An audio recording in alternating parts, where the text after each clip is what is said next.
It's a Thursday morning in the break room. Rochester's Classic Rock 96.5 WCMF. How's it going, buddy? Pretty good, buddy. What's going on, female buddy? Doing good, buddy. 51 degrees right now. Going to get up into the high 50s. We are in the warmest November we've had in a long time. Weird. The history of Rochester. I don't know if it's no, don't say that because then some dicks No, I go think we right did break like a record yesterday. We broke the Or a record. couple Voting days ago. day. Voting day was the hottest Yeah. voting day we've ever had. Halloween was one of, if not the warmest Halloween we've Yeah, ever we've had. been hitting some records. Yes, and we're going to talk about this probably next week, but we aren't scheduled. The way the forecast looks, we may go the entire month of November without any traceable snowfall. Bam, nice. Yeah, no, this is great. Keep driving those old Buicks, baby. By the way, I do want to make sure the folks that are up early with us, we do appreciate you. Yeah. You know, we want to make sure you know how to get in on some big-time stuff, too. All right, let them score. How about your chance at $5,000? $5,000, get up.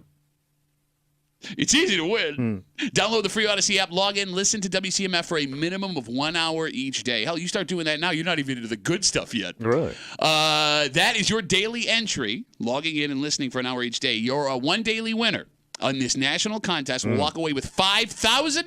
$5,000. Fall into 5K a day with your friends here in the break room on CMF. I am all messed up today. What happened? I made what might be the worst mistake you can make as a person getting older in the world. And it is? Well, if you're up this early, Yeah. you may be like us, where you're trying to catch a little bit of sleep in the middle of the day, get a nap in, right? Yeah. So like that's what we do here. You finish up the show, take a little nap, get up, go about the rest of your day. So yesterday, do the show, grab something to eat. I got to tape the TV show that I do. We tape it on Wednesdays. Yeah. And then I get home at like 1 o'clock. I'm going to close my eyes till 2:30. My kids get off the bus, and then we're back at it. All right, perfect setup. So, climb into bed. My body is fried, but no big deal. Everyone's dealing with it, right? I've done this before. So I climb into bed, get under my shoulder pillow, put on my CPAP machine. Oh, you wear it when you nap in the day, too? Sometimes I do, sometimes I You don't. sleep like a pregnant woman. Like minus the CPAP machine. That was unnecessary. And Well, the only really other hurt me. people I know that have like the full-on like body pillow is like women who are pregnant. Yeah, well, did they get pregnant for blowing their shoulder out boxing? Because that's why I need my pillow, my body pillow. Anyway, Yeah. so I close my eyes. Yeah. And then all of a sudden, I am awoken being shaken. Oh, wait, somebody's in the room? Emergency? They're in the room.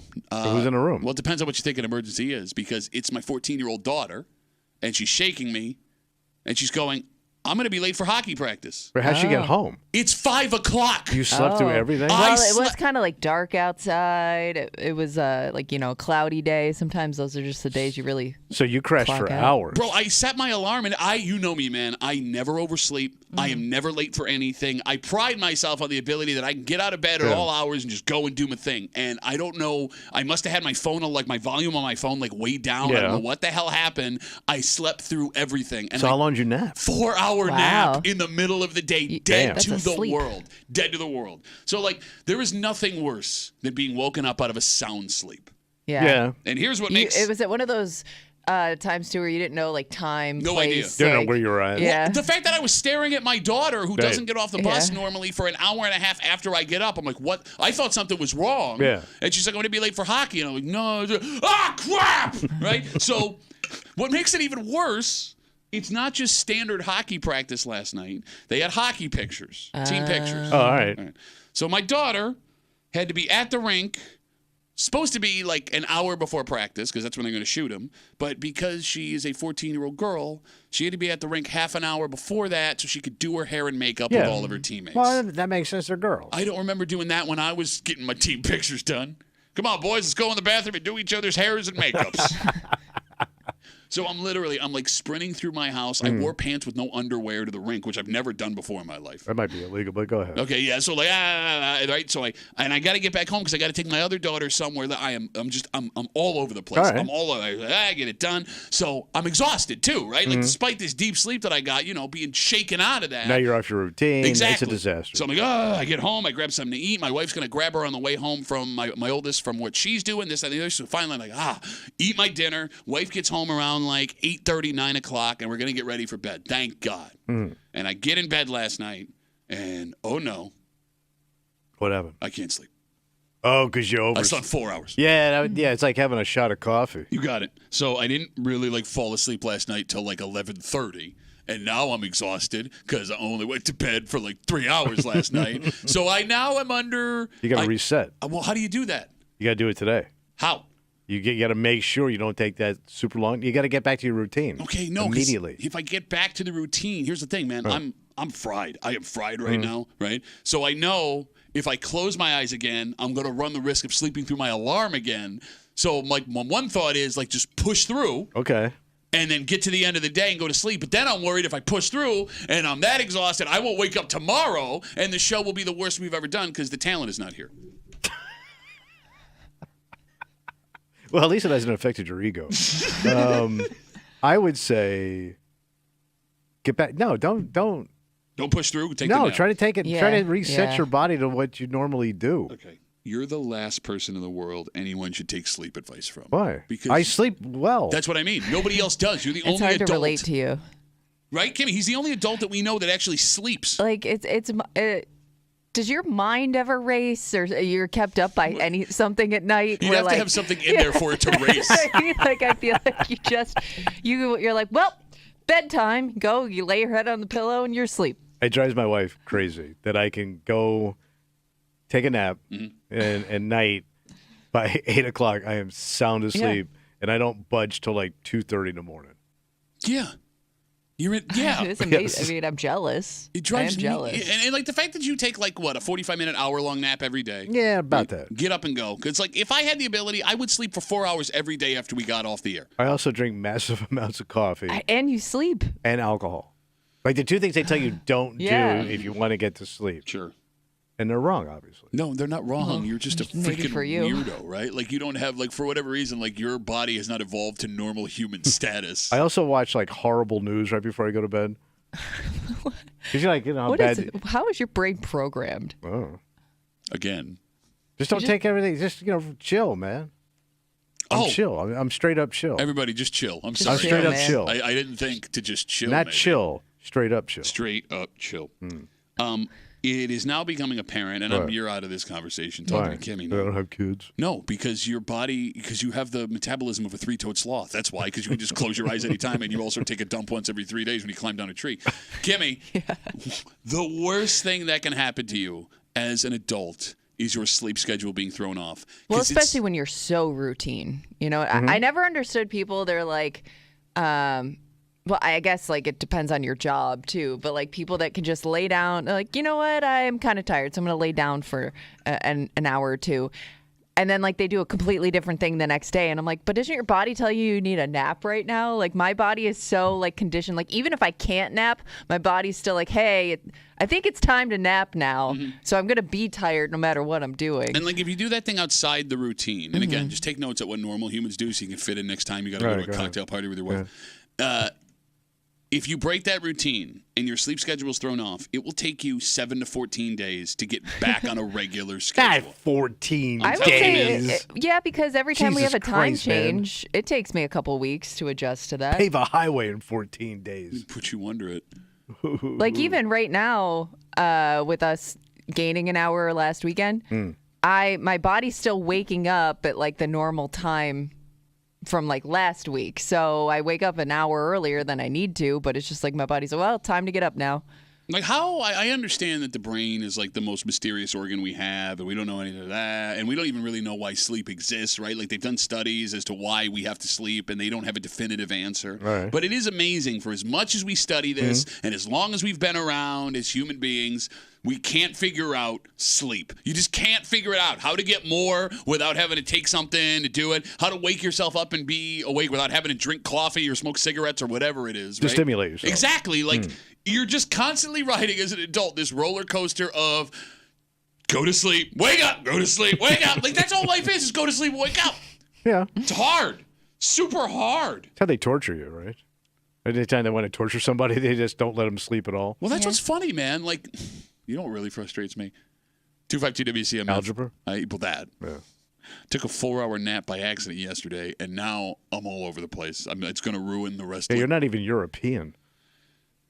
You brought up your wife and how frustrated she is by Because she struggles. your with this. ability to sleep. Kimmy is the only one in this room whose husband or whose spouse has a similar weird sleep schedule. Yeah. Because he's a firefighter. Yeah, but he's one of those people when he's out, he's out. Like, he sleeps hard. He doesn't wake up to like any other noise. He does everything hard. I kind of get that. And it's really been throwing me off because you know how like we're so routine in our schedule.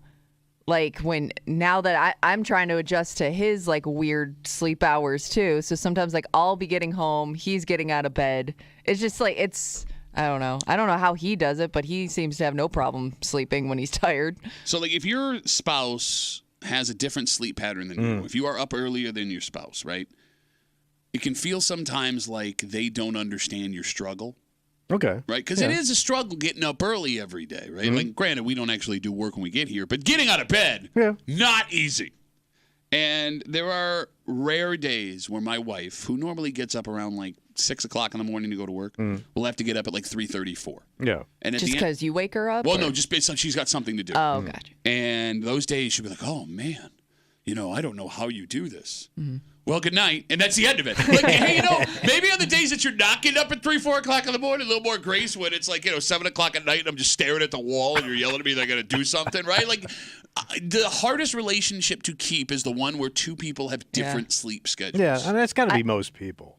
I will say, You think though, so? I mean, to get it lined up perfectly, it's got to be hard. People probably wake up at different times, even if you have to be to work the same time. But I've noticed, like, I got super jealous of my husband when he started his new job because I realized, like, the first night he wasn't home and I got to wake up and turn on all the lights in the morning and make noise and do whatever Normal I needed stuff. to do. I'm like, he used to do this every day. Like, I'm so jealous of his morning routine that he could like just wake up and do, not be worried about waking up another person. But I mean, look, there are benefits and negatives to everything because for all the negatives of getting up early, if you are listening to us right now and you're out on your way to work doing your job, the greatest thing about weird hours, you miss traffic. You miss traffic, and it's quiet. Yep. Yeah. And you have a little time to yourself. Yes, I mean, it is peaceful. Yeah. So, like, I'll ask you this, Kimmy, because I know you're someone who likes their sleep as much as anybody else does. Yeah. Yep. If we could do this show where we got to wake up at 6, 7 o'clock every day like a normal person, Yeah. but you had to fight rush hour there and home like everybody else does, would that be trade-off? Would that trade-off be worth it for you? I'd be willing to try it for that extra sleep. Because you could be adding there and back an hour to your day that you'd never get back again. Yeah, but you Yeah, would probably shift everything, so you would probably be getting Yeah. the same amount of sleep. Like everything Oh, would you think shift. so? You'd stay up later. See, you'd 'cause my problem is I stay up late. Like I've always been a night owl. Like I've had a tough time falling asleep at night. So I think I would do better if I got to have those few extra hours in the morning, whether or not I'm dealing with traffic or whatever it is. I think I'd definitely be willing to try it. It is weird how people's bodies are naturally something. Like Tommy, you can naturally just fall asleep whenever you want. I'm like you. I'm also naturally a night person. And I thought like doing this job for as long as I did, for as long as I have, it would eventually You'd be change. like, oh, I'm too tired to even be up. But even though you're tired, my body still doesn't go to sleep. But even to that point, like at the end of the year, we take like a week or two off to just see the family, whatever, do the whole holiday thing. And like 4 days in, 5 days in, my body will start to readjust where I can't go to sleep before 1 o'clock in the morning. And I'll sleep till like 7, 8 o'clock in the morning. And that's terrible to do. Okay, you shut up. Because you should stay on your routine. Should I stay on my routine? Yeah, but You should. I should stay on my routine. Because you're going to get one of those sleep hangovers. So I'm going to sleep hangover. You know I'm right. Well, But I feel better. Like I feel better after I do that for like a week, right? Don't you? Yeah, Yeah, I but do. then you're going to have to go right back and adjust Yeah. again. Understood. But what I mean is, like, you would think after all this time, your body would be like, okay, this is you now, right? You are now someone who gets up at 2:30 in the morning every day, takes an hour nap, and goes to bed at 10 o'clock. But no. I mean, even, 18 years doing this job, right? I still, my body wants to be up till 1 o'clock in the morning. That's weird. I know it's weird. You said. No, I think that's most people, though. You're the weirdo. No, but I make sure, like, I stay on the same schedule no matter what's going on. Very important to my schedule. I got to be up early to do nothing. But no, I like being up early. What are you like staying up doing late good. for? What's that? Nobody's got anything to tell you. Well, no, I guess. What are you sticking Who's around got for? anything to tell? What are you going to watch? Jimmy Kimmel? Sports? Sports. Yeah. I have You an cheer for honest. teams that don't win. is By the that? way, you'll get the results in the morning. I also have friends that don't win. It doesn't keep me from hanging out with you. I have an honest question. Zero. Is falling asleep super early an Italian thing? Ooh. Because all my Italian relatives, offensive. like they would be like my But mom. we're lazy? My mom never made it through a movie when we'd watch a movie as a kid. Like my grandparents, like they'd fall asleep like right after dinner time. I mean, to her point, there aren't a lot of night scenes in The Godfather. Most of the stuff happens during the day. Is it, Well, Italians they're a bunch nap. of sleepy, I mean, sleepy people. The Europeans, like they take like 2 hours off in the middle of the day. That sounds awesome. How did we not sign I'm up not for talking that? about people that own businesses. No, I know. Like they close their business for 2 to 3 hours, then they'll come back in the evening. How the hell did we not subscribe to that? Thanks a lot, George Washington. But they also take their main meal in the middle of the day. Okay. That's They don't fine. they don't eat big dinners. They eat a big lunch. Maybe that's the key. How you eat too probably affects you. But let's say you eat a big meal at lunch, but you eat puny at dinner, then you sleep better. Yeah, but again, like you're We're all wolfing late. No, you assume that everybody eats the way you do, where you get to sit down with your mom. Let's make a full dinner. We're going to cook a full dinner tonight. Ma'am, come here, my lady. I see you're not willing to accept change. You're Just wanna doing what insult people Italians. you're doing what people did in the 1850s. What do you mean I'm not willing to accept change? Come on, Mom, let's light a candle and get a little reading in before our 7:30 Oh, bedtime. that'd be nice. Walter writes us on Instagram. He says, try being a truck driver. No, Truck drivers have the worst, like, sleep deprivation I've ever seen. it's brutal. It's brutal. No, I feel for you guys. I do. Like I said, our jobs aren't real jobs. It's just the idea of your brain trying to function and do anything. And yeah, I'm glad I don't have to drive a tractor trailer. I can barely speak. Driving a tractor trailer in this condition would not be good. No. All right, so get your sleep, right? And if you have a spouse, I mean, you probably can't hear us anyway, not being up this early, that gets up early, give them a little more grace, will you? Love them. Yes. Kiss them. Okay. Do a little more. Here's thanks for getting up early. Try sleeping through this. We have a dynamite try sleeping through this. Got to break them for you this morning here on CMF. It's Thursday. You know what that means. Oh, I think we're going to bitch it out, buddy. That's right. All the bitchiest bitch voices. You guys have bitched. It's Bitch Voice Theater coming at you just after 7 o'clock. Also, just after 7:30. Yeah. Where were you for the fried chicken wars of 2024? Fried chicken? What happened? Something's happening here in Rochester. A movement. It really is, because Kimmy, there are like 3 foods we are known for. 3 types of foods that we do so well. There are dozens of restaurants that do really good versions of this stuff, right? And we'll fight amongst each other about where you can get the best garbage plate, the best chicken parm, the best whatever.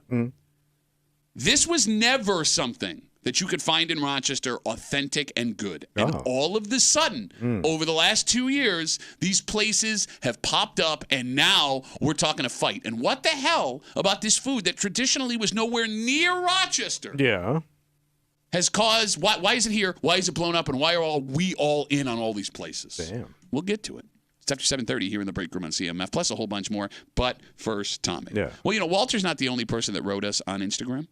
Who else wrote? Another gentleman, excuse me one sec, I'm sorry, because it's a perfect transition. Anthony, as we were talking about the sleep. Anthony, what do you say? Anthony, well, he goes to bed early because he's Italian. He said, like a great philosopher once said from Green Bay, just relax. That's what you got to do. Who said that? He's referring to Aaron Rodgers. Oh. Relax. And Aaron Rodgers he doesn't look like he's having the funnest time right now. Yeah. And it turns out that neither is America watching the Jets, because it has become apparent that America is all done watching Aaron Rodgers and his buddies based on a move that was made yesterday. So we're done with the New York Jets? I think we're done with the Jets because they're in the worst situation possible. And I'm not even talking record and roster. We'll get into it next here in the break room on 96.5 WCMF.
There's a saying in show business: "You're hot."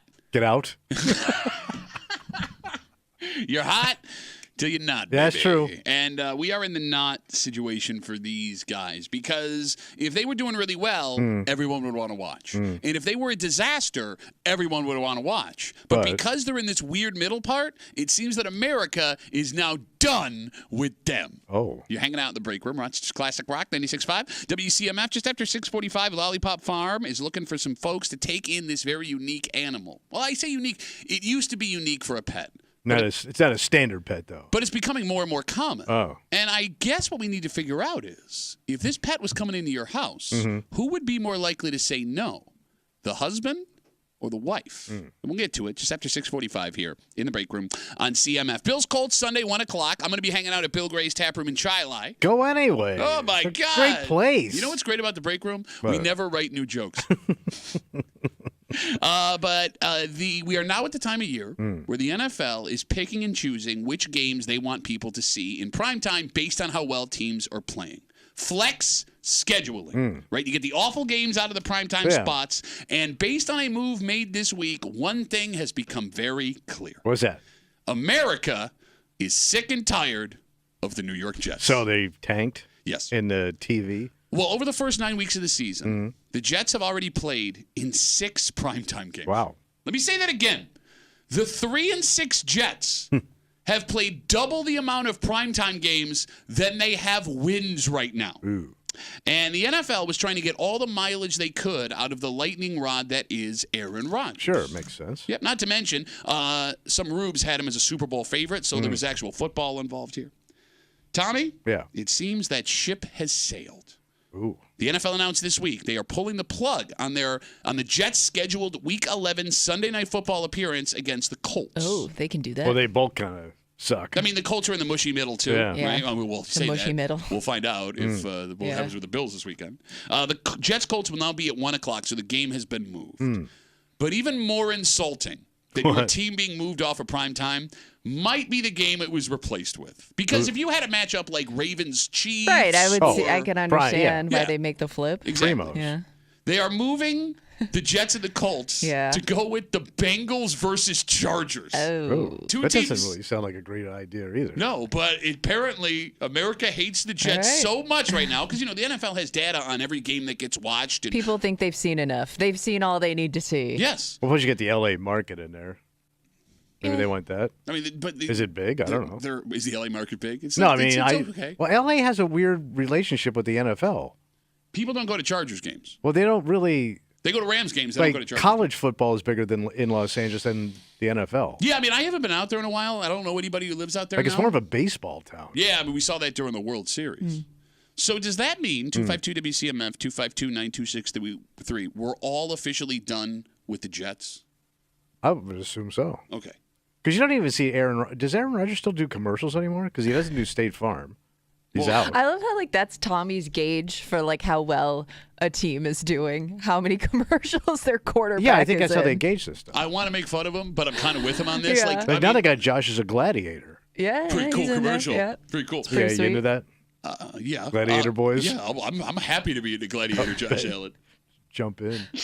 No, but to Tommy's point, I think it's a valid criticism because I don't know if it has much to do with how poor he's playing. It may have more to do with some of the things that he It said. may be a combo play. Yeah, right. Yeah. But no, I mean, I can't think of an endorsement that Because he Aaron was all Rodgers over has. the place for a while. I mean, Yeah. maybe his pictures are on some of those pills that you buy at the gas station.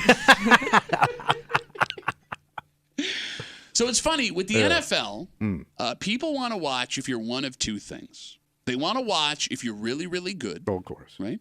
And they want to watch if you have a ton of drama and you're terrible. And think of the Dallas Cowboys Yeah. in that way, right? Because we just found out that their quarterback, Dak Prescott, is probably going to be out more than 4 weeks. Jerry Jones, the owner and general manager, is a complete tire fire. The coach is about to get fired. And I got to be honest with you, man.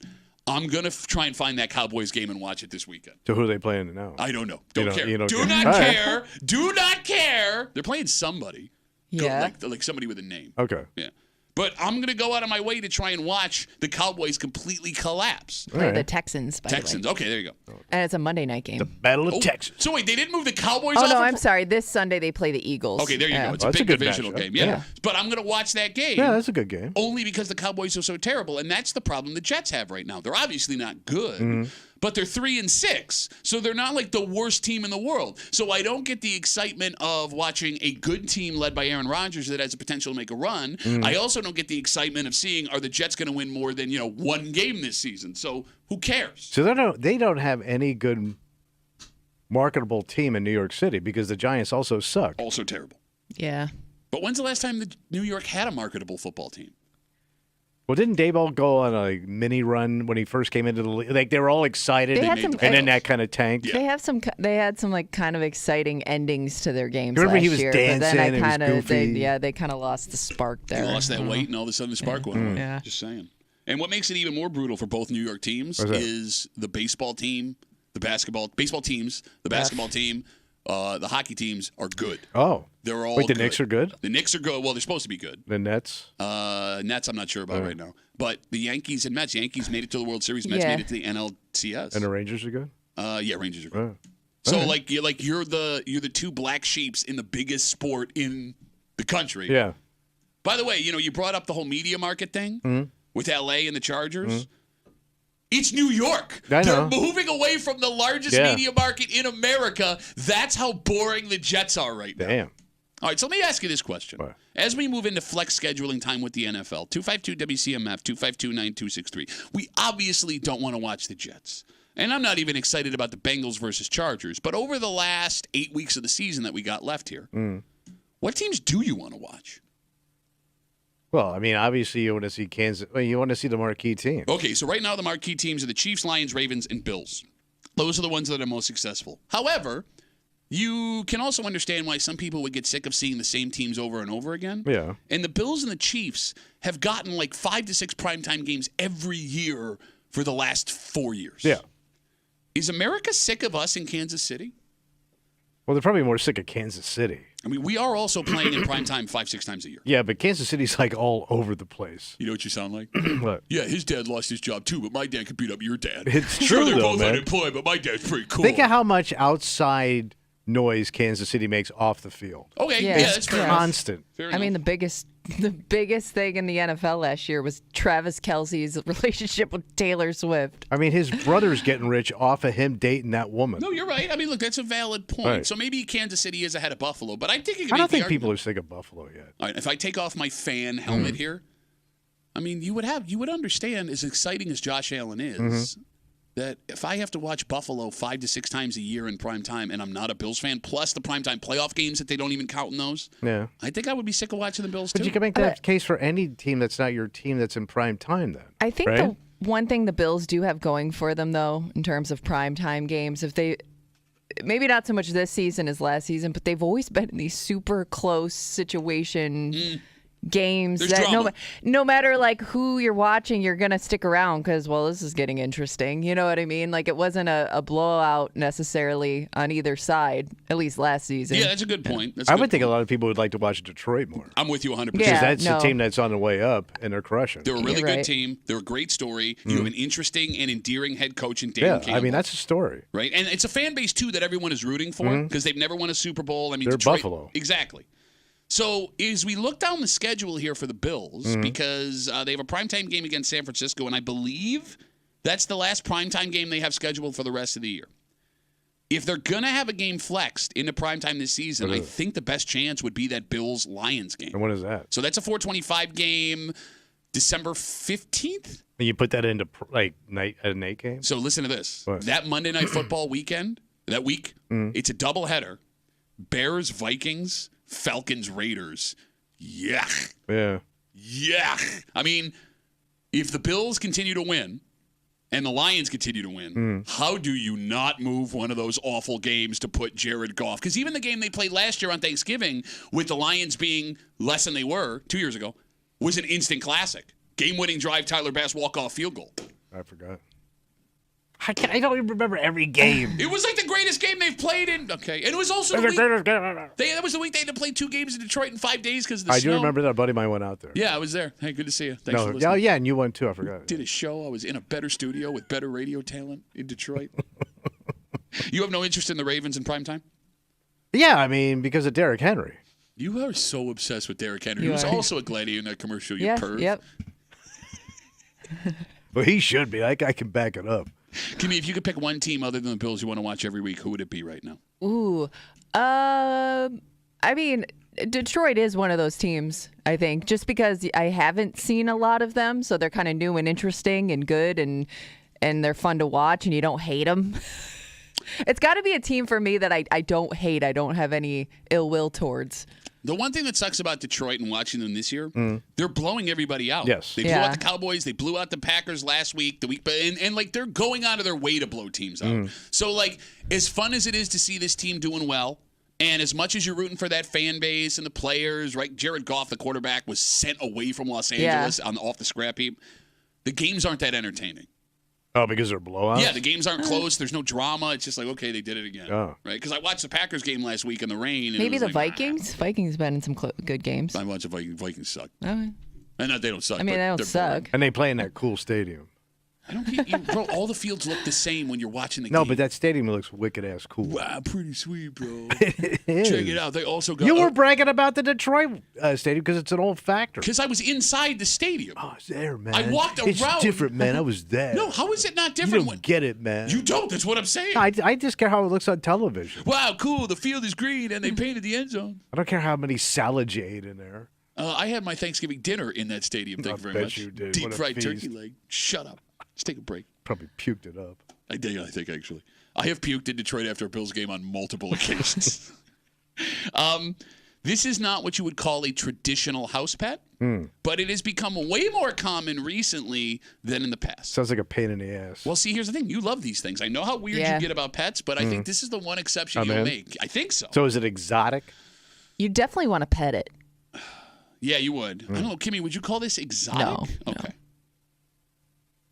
Lollipop Farm Yeah. is looking for homes to take a few of these in. Oh, they got a couple, huh? Yeah, they do have a couple. In fact, they'll let you take all of them, although that's probably impossible. All right. But the question is, if you were to bring one of these home, if you decided, I want one of these pigs, would it be the husband or the wife that put the kibosh on this idea? And we'll get into it next here in the break room on 96.5 WCMF.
All of a sudden, these are socially accepted pets. Oh. And even a man who has strong opinions on what animals are okay and not okay for people to own would be thrilled if someone in his neighborhood showed up with one of these. Really? Anyone in Rochester can take home one of these right now if they'd like. That is, depending on who in the house would be the one to try to stop it. You're hanging out in the break room. Rochester's Classic Rock 96.5. WCMF just after 7 o'clock. It's Thursday. You know what that means. Well, I think we're going to do a little bitching out. That's right. Bitch Voice Theater coming at you. And part of growing up is screwing up. Oh, sure. You're going to make mistakes. And That's how you learn. We have a story of a 15-year-old kid just east of us who screwed up real bad. Yeah. But what's interesting is, based on the details of the story, this car involved in the alleged incident, which we'll fill you in on, may belong to someone he cares about. Oh, okay. And it's easy to shake your fist at a 15-year-old kid arrested for this, but I am curious, of the people listening to our show right now, how many grabbed mom and dad's keys before they were legally allowed to? We'll get into it just after 7 o'clock here in the break room on CMF. So 13 Wham has their new Lollipop Farm Pet of the Week up on their website. What we got? They do a story once a week. It's not a dog. It's not a cat. This week, it's a pot-bellied pig. Cute. Named Reese's Puff. Reese's Puff? Reese's Puff. So Puff ended up at the farm as part of a cruelty investigation. In fact, her whole family is there. So you got Reese's Puff, her siblings, Fruity Pebbles, Trix, Cocoa Puffs, and their mother, Cocoa Crisp. All right. So it's a whole cereal lineup of pigs. Cereal family, I guess. Yeah. By the way, if you are interested, all of these pigs are up for adoption right now. Lollipop Farms says they would love to give them all to one person, but they know that's probably... Keep the family together. Exactly. Yeah. But they realize it's probably hard. The pig adoption fee, $100 per pig. All right. Pretty good. Yeah. Whole pig. And the pig probably has all its shots ready to go, right? Pig shots, yeah. Yeah. Tommy, you love pigs. I do. You have a pet pig fantasy. But we all know you never pull the trigger on something like this. Wait, am I wrong? Well, I don't think my wife would go for it. Okay. Because they do get full size. No, these ones are already full I think they grown. already are These are already full full But they're grown. grown. pretty big, probably. They get Yeah. up to about 200 pounds. Sure. No, you're probably the right. I pigs. don't know. Throw I don't some know. pig You're just facts in here. throwing. Unnecessary pig facts in the discussion. But I mean, like, You got to feed it a lot, yes. oh, yeah. All right. So pigs have all of a sudden become totally acceptable. And they're great and they're easy to train. As and a they're house clean. pet. And they're actually clean. Oh, my God. Go get the pig. I'll give you the $100. Go ahead. I mean, hell, there are no neighborhoods in Rochester, Kimmy, that have multiple pigs on the same street. Oh, yes, really? but I do think, aren't there some towns where you can't have the pig? It doesn't seem to stop people because there's one town I know where the pigs are not allowed, and they have two pigs on the same street, okay. and they can't walk the pigs because the pigs hate each other, and they'll freak out and try and attack each other. So they have to call each other to Territorial time out. pigs. Yes, the pig walking Pig schedule. wars. All right, so Tommy, in the average household, Yeah. is it mom or dad, husband or wife, that would try to throw the brakes on adopting a pig?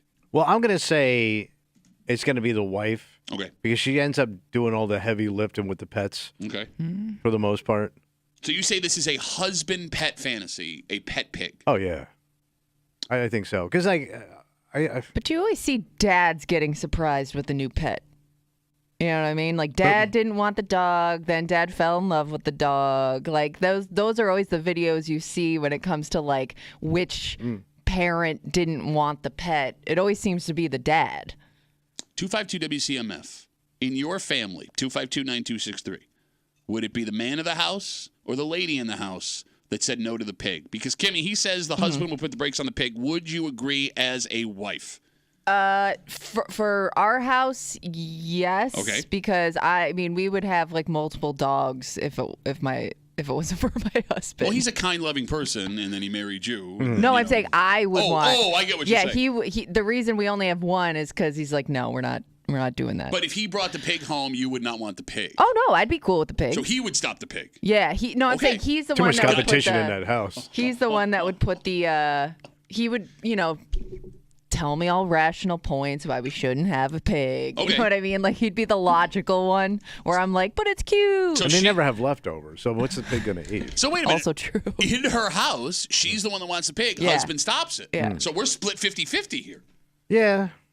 All right. Here's the thing. You're not considering, Tommy, Right. the influence of some of the heroes that Kimmy had in high school. You remember Paris Hilton, right? Yeah. Okay. Yeah, she had a little dog. Well, she and her friends also, back in the mid-2000s, got pet pigs. Do you remember the pet pigs that all of her crew No, I got? They didn't did. You could Google the pictures. I don't remember this They're at all. walking around with what they thought were teacup pigs, and it turns out they were just regular pigs. They're Yes. babies. Exactly. Because when people bought those mini pigs in the 80s, they didn't realize they'd grow to 300 or 400 pounds. Bingo. But I do very much remember when I was in my late teens, girls I knew desperately wanting pigs because I don't Paris remember Hilton this. and Nicole Richie and Kim Kardashian I know they had and the that crew teacup poodles. I didn't know they had teacup pigs. I'm telling you, too. Kimmy, Google Paris Hilton pig. Just be careful. Put on your inappropriate block because that video might come up. So you're saying because they grew up with Celebrity Pig? Yeah, and I think it survived, and I have proof. There is this weird suburban farmer fantasy that has shown up with some ladies. We've seen it with chickens. We've seen it with goats. My wife wants chickens and goats. Because they make it look chic. They make farming look chic. What is chic? Because like they think like they're going to be like Martha Stewart out there collecting eggs in a high-end basket she bought online, and she's going to make this frittata for lunch, and it's like it's sloppy ass dirty work. Fair take. That's a fair take. But like my wife wants all this stuff. Yeah. Right. So I'm telling you right now, we just live in a normal house in Henrietta. If we were walking around Lollipop Farm, I would be the one shutting down my wife. I don't know about that because I vaguely remember there was a time where Pat and I we had to do some volunteer work around Yes. Lollipop Farm, Yeah. You did? and we went. Well, you weren't there; we were there. It was a workforce thing that you skipped. Yeah. Yeah. Way to make us sound better, though. Thank you. And we were like, "Oh, let's take a stroll around, see what they got here." And we went up to the pigs, and they came running over. And all Pat kept thinking was, "I wonder if I brought home a pig, would my wife be cool with it?" Yeah, I mean, you started to contemplate what it would be like as A a pig surprise owner. pig. surprise pig. I don't know if you can surprise a wife with a pig. Well, but here's the thing. Look, you're right. In the moment, the pig is adorable. Yeah. But I'm telling you, when it was all said and done, and when we were having the conversation, I would be the one to tell my wife, we can't get the pig. We Yeah. can't get the pig. I fantasize about it. So why don't you go get one? First of all, we already have a dog. Okay. And I don't know if dog and pig hang out. How great would it be, Kimmy? How cute. His little Besties. dog lying on the Yeah. pig's stomach, taking a nap. But that's like the dream scenario. But they're both territorial. Okay. Like pigs don't like other pigs in their area. So Are we talking about like where they live or like their genitals? What do you mean? all over probably? Okay. I don't even know it. I wouldn't know whether to get a male or a female pig. Like which easier to handle. Like do male pigs mark their territory like a male dog? Well, I don't know. I Do mean, they dig? if we're talking about female pigs, I mean, you grew up with your mother. How hard was it living with her?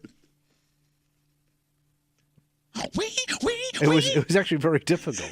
She was a difficult woman. 252 WCMF. 13 Wham has their new Lollipop Farm Pet of the Week. It is a hot-bellied pig named Reese's Puff, and they got a bunch of pigs that came from a cruelty investigation that are up for adoption right now. You can adopt them for $100. And we're trying to figure out if you were to go as a family or saw this story on the news, would it be the husband, the man of the house, or the wife, the woman of the house that stopped the pig? You said your wife would stop it. Kimmy said her husband would be the one to stop it. Right now, we're 2-to-1, wife to husband. Let me ask you this. Go ahead. As much as you have a pig fantasy, if I were to ask you what you think of the average Rochester suburban or city pig owner, you would say... Oh, hipster. Oh. Total hipster. You think hipster, Kimmy?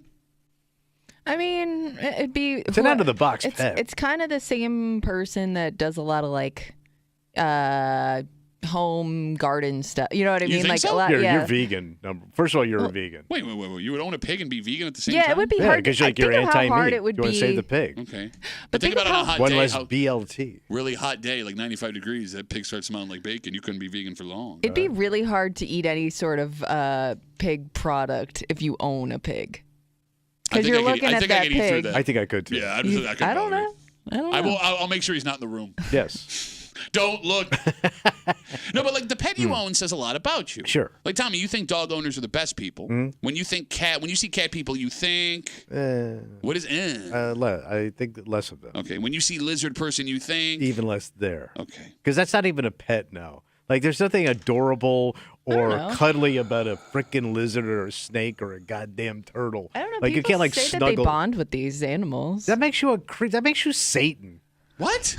because you have a lizard. I don't remember a monitor. Satan sits around with like reptiles and mean crap Makes you sick. and like dictators. What are you talking about? know. They're like evil pets. Okay.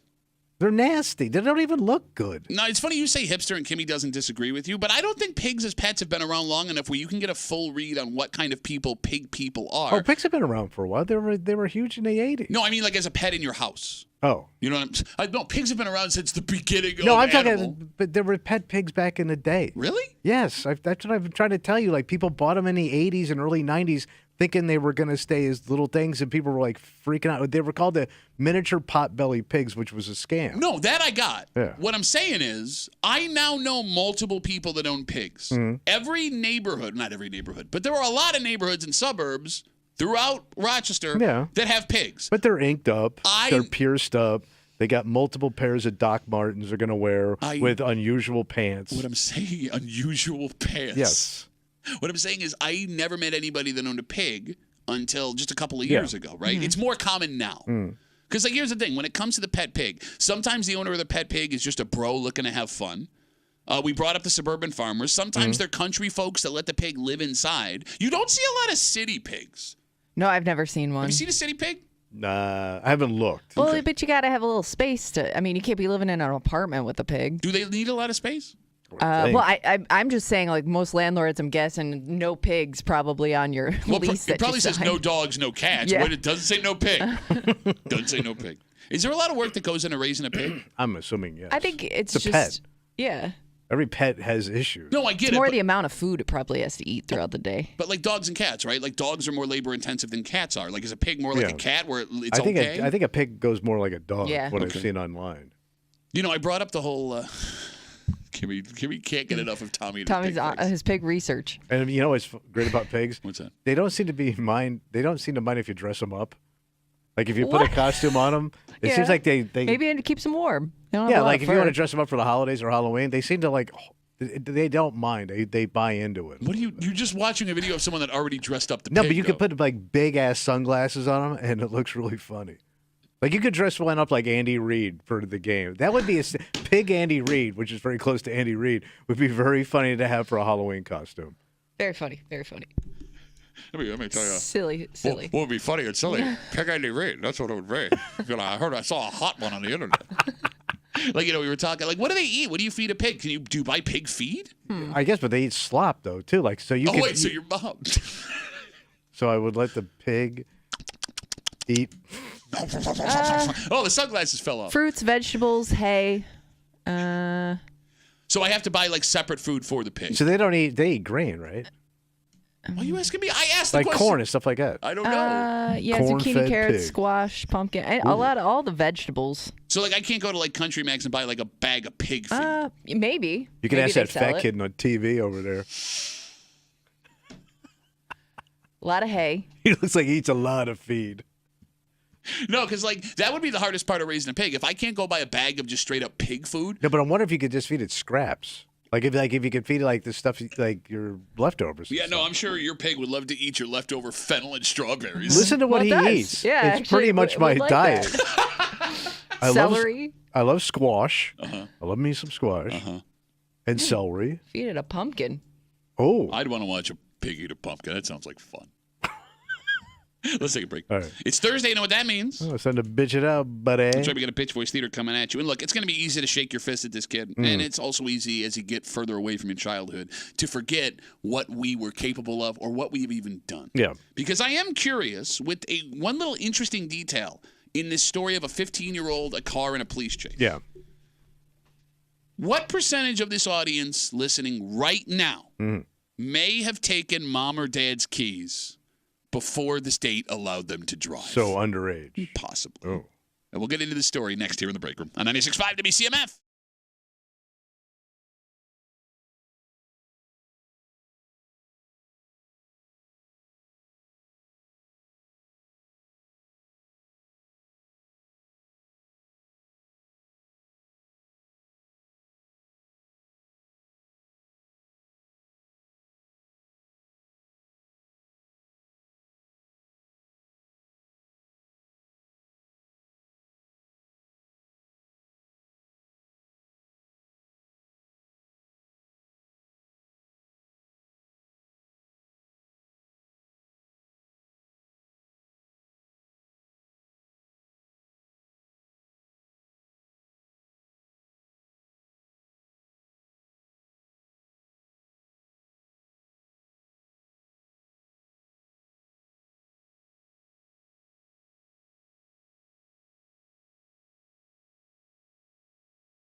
part of growing up is screwing up. Yeah. And no one deals more with teenage consequence, maybe, than the parents of the kid who makes that mistake. And this story could be a reminder of that. But before we come down hard on this kid, a little detail in this story may be a reminder. All right. That more of us than we think could have been this kid had things gone slightly different. Because at this age, in your head, what's the worst that could happen? All right. You're hanging out in the break room, Rochester's Classic Rock 96.5, WCMF. We'll get to that in just a second, but it is Thursday. Yeah. What's going on? When you want to hurt someone in this room, you can't call them short or stupid. Yeah, why would you do that? Or say they're dressed like one of Bob Vila's background assistants. Nice? What do they call that? Gingham? What? What's the pattern on your shirt? I don't know. Okay. I got my jacket and I got my plaid. It's a dress shirt. I got my plaid shirt on and I got comfy shoes. I got my tailored jeans. I'm about to go do some amateur carpentry. Hey, she doesn't know who Bob Vila is. Kimmy, who's Bob Vila? Damn it, Kimmy! This old house. Did you not watch XXI? I think, yeah, probably. He was a pretty big deal back then. He was a household name in the house. Everybody Google Bob Vila. That's what Tommy looks like. You got to really hurt someone. Something along the lines of. Bad Duffy. I'm a little sleepy this morning because I took too long of a nap yesterday with my little machine and my big old fluffy pillow because I'm just a CPAP snoring little bitch. We take all your bitch voices. We run it back. We call it Bitch Voice Theater. It happens now. WCMF. And now, Bitch Voice This guy's getting good Theater, at featuring Thomas Muley, accompanied by Patrick Duffy. Oh, I'm Pat Duffy. I want to go out for my little ice cream cup, but I can't today because it's not a cheat day. I can only like ice cream one day a week. Tommy doesn't like it every day of the week, but that makes Tommy a little bitch, but not Pat, which makes no sense to me, you little ice cream eating bitch. I didn't say trash. Oh, what happened, you bitch ass I didn't bitch? I didn't call it. Oh, it's Tommy! And I won't make fun of coworkers when they wear costumes, and I won't make fun of my coworker, even though I knee-jerked did, because I just realized there's white plants. I didn't say garbage. It was a love fest. I said then while they're ripping apart your kitchen or doing your garage or whatever. You're in and out. So the guy that did our thing, we used him twice. His name's Gaetano. Oh, yeah. Excuse me one sec. Hold on. Oh, I'm Pat Duffy. I want to watch what kind of socks I put on when I go to the gymnasium for my kettlebell workout because I want kettlebell tube socks on because I'm just a kettlebell and a sock rocking little bitch. Pat, are you just pissed because you got disqualified? Point is valid. That's bad because you got disqualified. Poor baby. Sorry. I got lots to say about adults who wear costumes at work till my coworkers do, and then I shut up because I'm a scared ass, punk ass, coward ass, hide ass bitch. Oh, I'm Pat Duffy. I don't want to fly, but I'm going to be a good boy even though my long legs are cramping so much because I have powerful thighs, but right now they hurt me in my little air seat because I'm just a sissy little fly boy. You'll never understand how hard it is to live with powerful thighs. And that was Bitch Voice Theater on WCMF. This story comes from just east of us. A 15-year-old has been arrested after allegedly fleeing from police in a car. Authorities say they tried to pull the 15-year-old over for a traffic violation, simple traffic violation. Yeah. Maybe he was going too fast in a work zone, Tommy. When they did, they say he took off. And he was eventually pulled over and apprehended. It doesn't sound like there were any problems after they got him out of the car, right? And when you hear a story like this these days with other stories we've seen in the past, you would assume 15-year-old kid running from the cops. He's not his car. Exactly. Stolen Kia, stolen Hyundai, right? Joyride. Well, one little detail in this story suggests maybe that's not the case. What's that? Well, he wasn't charged with stealing the car. Oh. He was charged with unauthorized use of a motor vehicle. And we've learned here in the break room over the last year that could mean he took the car from someone he knows without their permission. Like the family car. Mom and dad, grandma, grandpa, without asking. At 15 years old. The phone number is 252-WCMF, 252-9263. How old were you when you took the car keys for the first time? I was 15. 15 years old. So you were this boy. You were once this young man. Yes.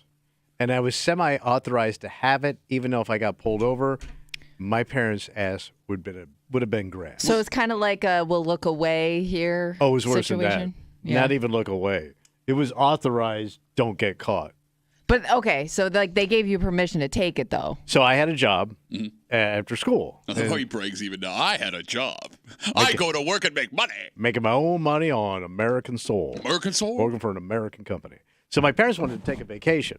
So my parents left me home alone so they could go on vacation. Okay. And I had to get to work. So I could take the family car underage. Now I had a learner's permit, which meant I could be in the car with an adult supervision. Sure. Not driving by myself. My father goes, just don't do anything stupid and get caught. That's a good advice. But if I got caught, his ass was grass. But he really wanted to go on vacation. So he let me drive a nice full-size Cadillac to my job. So it's just pure laziness and not wanting to deal with it, essentially. Right. Because he wanted to go on vacation, and they were screwed. Yeah. So, like, with this kid who's, arrested, 15 years old, just east of us, driving a car he's not authorized to use, running from the cops. There's a reason I bring this up. It would be easy to tear into this kid. Oh, yeah. But this is one of the things from everyone's past yeah. that no one really talks about. Because here's the thing.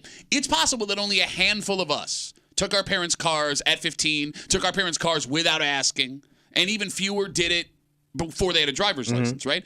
But it's also possible that half of 15-year-olds in American history drove their parents' cars around without their parents knowing at some point. What I'm dying to know is how common is what this kid Snagging the keys. yes, got in trouble for. Kimmy, how old were you when you took your parents' keys for the first time?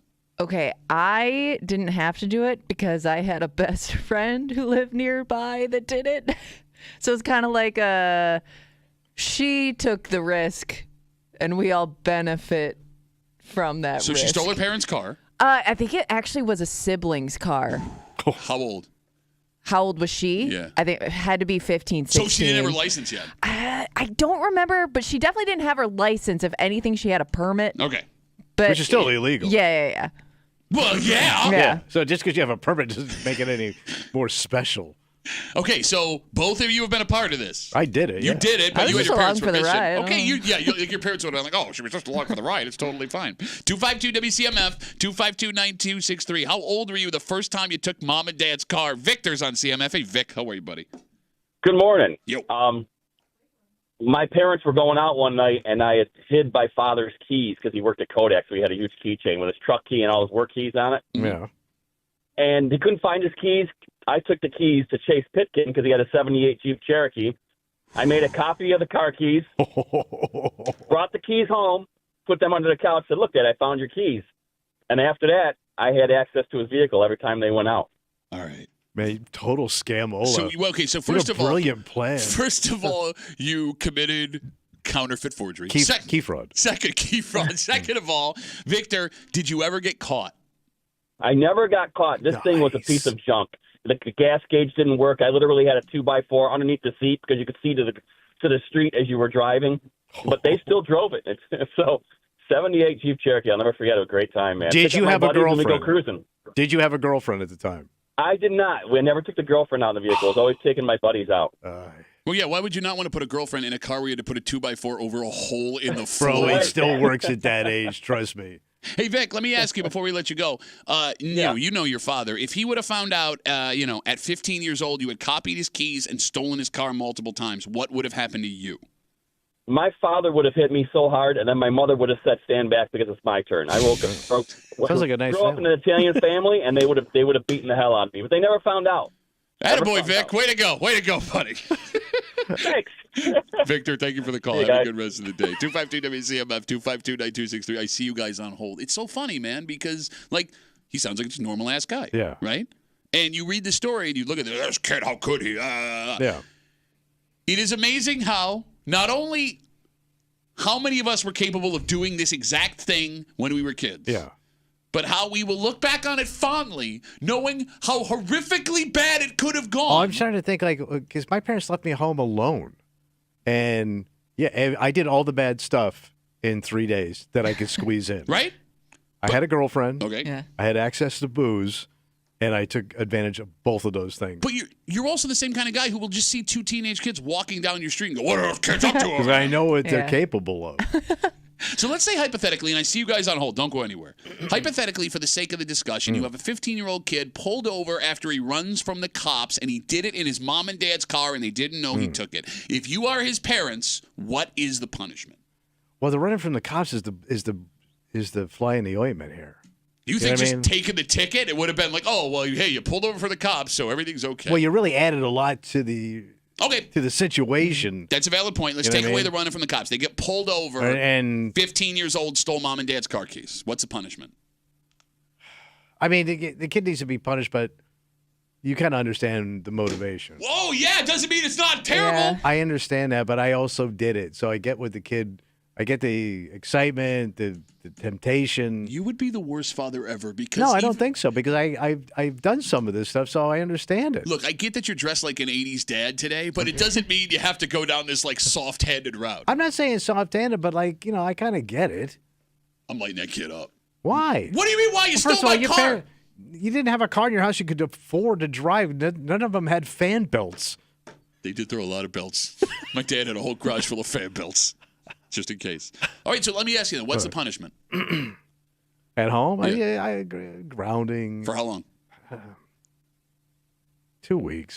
Kimmy, 2 weeks. What are you punishing a kid? See, it's tough because I would say the first thing you'd want to do is take the car away, right? Like you're not driving anywhere. Like we're going to put this on hold. But then again, depending on how many activities your kid's in and how often they're going to need that car. You're hanging yourself. Because I do remember parents trying to pull this move, but then they were like, oh, the kid's got to go to work. Oh, the kid's got to be here. So they'd be like, okay, you could go to and from here, but that's it. I mean, she's right. Like you could be punishing It's hard, yourself. yeah. But here's the thing. If you don't punish the kid harshly, right? Like that kid's just going to go back and do it again. But all those kids that get punished harshly also kept doing the same thing as the kids that had the lighter-handed parent. Like, if you go look at the averages, it didn't really change. You have no numbers to back that up. I have my buddies, and Yeah, I but saw like these hard-ass Christian parents that were like brutal on their kids. They were the worst kids, man. Like, as soon as they got out of the house, they ran effing wild. So, but here's the thing. If you, with your parents' soft-handed punishment, would have turned out completely different, you would have an argument. But you also turned out somehow a bigger piece of crap. What are you talking about? I pay all the rules and regulations stuff. No, you don't. You got 3 tickets for the last And month. more coming. 252 WCMF again. We're talking about this 15-year-old just east of us. He was arrested after police say, police tried to pull him over. He took off running. He eventually was arrested, and he's going to be in juvenile court, right? All that stuff. But in the story, it doesn't say he stole the car. It said unauthorized use of a motor vehicle, which could mean he took the car from mom, dad, grandma, grandpa. Family wheels. And we're asking 252 WCMF, how old were you when you took mom and dad's keys for the first time? Let's talk to Perry. Hey, Perry, how are you, buddy? Hey, good. How you doing? Good, brother. So I got a story. I was 16. My stepbrother was 15, and there was 2 other friends of ours. We took my stepfather's car and drove to New York City, and we left. We left Rochester probably 10:30, 11 o'clock at night. We didn't get back till like 5 in the morning. We never made it to New York City. The tires were bald on the car. The exhaust was leaking on it. My buddy in the back seat almost died of carbon monoxide poisoning. We got home. It was probably 5:30 in the morning. My stepfather was in the military, so he was sitting on the porch waiting for us. Oh. We got busted, but it was worth the trip. We had a blast. Wait, so you thought we never did make it. Wait, so you guys are also really crappy at simple math because you thought you could go to New York and back in 5 hours. Yeah. Why not? Ever, Perry. You don't even get to the outer boroughs. We didn't even have a map or anything. We just thought, okay, we get on the thruway. It's in New York City, 350 miles. So where'd you get to Poughkeepsie and turn around? I don't even know where we were when we turned around. Well, look, I mean, we knew we weren't going to make it before sunrise. So. In the defense of Perry, right? Sure. Like this is a time before MapQuest, True. right? So you just go. All Hey, right. Perry, what was what was the punishment your old man handed down when he caught you? Okay, so we had been up all night. We had to scrape the front porch of our house, which had a huge front porch. We had to scrape the porch and paint it before we got to get any sleep at all. So it was probably 3 p.m. before we. Oh wait, got to that lay day. down. That day you had to do And this. he's been up all night. Oh no, we started right away. He had 2 scrapers out and paintbrushes out when we got home. Never let a crisis go to waste. Barry, thanks for the call, buddy. I really appreciate it. See ya. All right, we got a ton of Facebook messages coming in. You can always get us at WCMF for the Break Room Facebook page. I see you guys on hold. Sit tight. We're talking about the age you took your parents' car for the first time. Brian writes us, I took my dad's car when I was 15. Went to the mall with my friend. Got back without anyone knowing. I told him about it 10 years later. Mike writes us. Yeah. I would drive my dad's truck when I was 14. He worked at the same place my mom did, so they'd drive together. During summer vacation, I took it without telling them during the day, but it's different because I lived in the country. Can we talk about that for a second? What's that?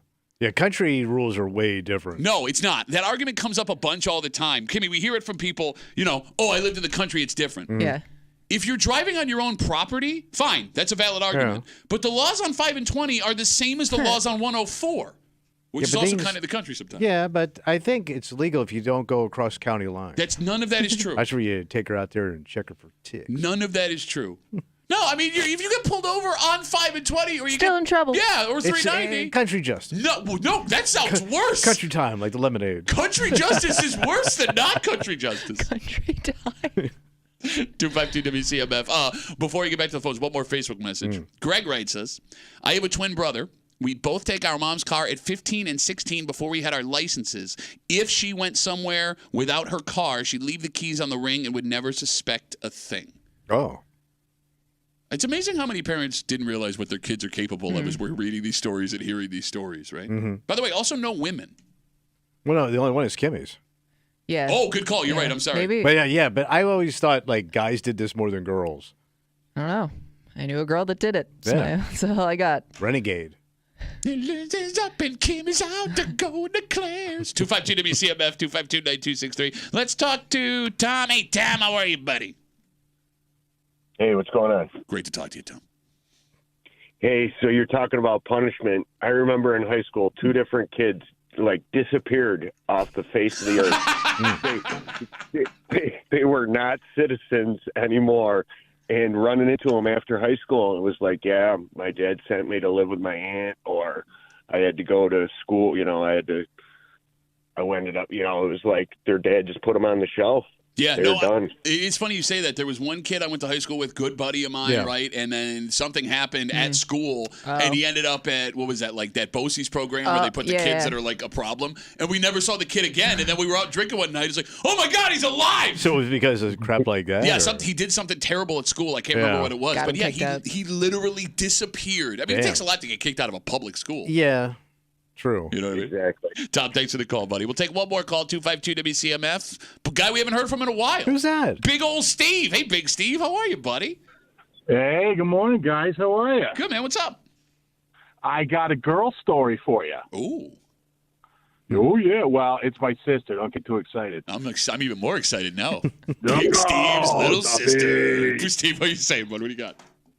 So, I guess I was 15, somewhere around there. She's 17, doesn't have her license yet. So she gets her friend, whose name is Norma. No, this story sucks now. No. This gets good. Oh. They steal my mother's car, which was this huge 1980s Lincoln. Like, huge, this thing. They steal it. My parents are out. It's my mother's 40th surprise birthday party. My father flies in everybody from Kentucky and California. The whole world is there. She steals the car. I'm supposed to be home. They call the house. I'm not. They come back from New York City because we were living on the island at the time. They left an opera. They left everything. They finally come home. I'm in the house.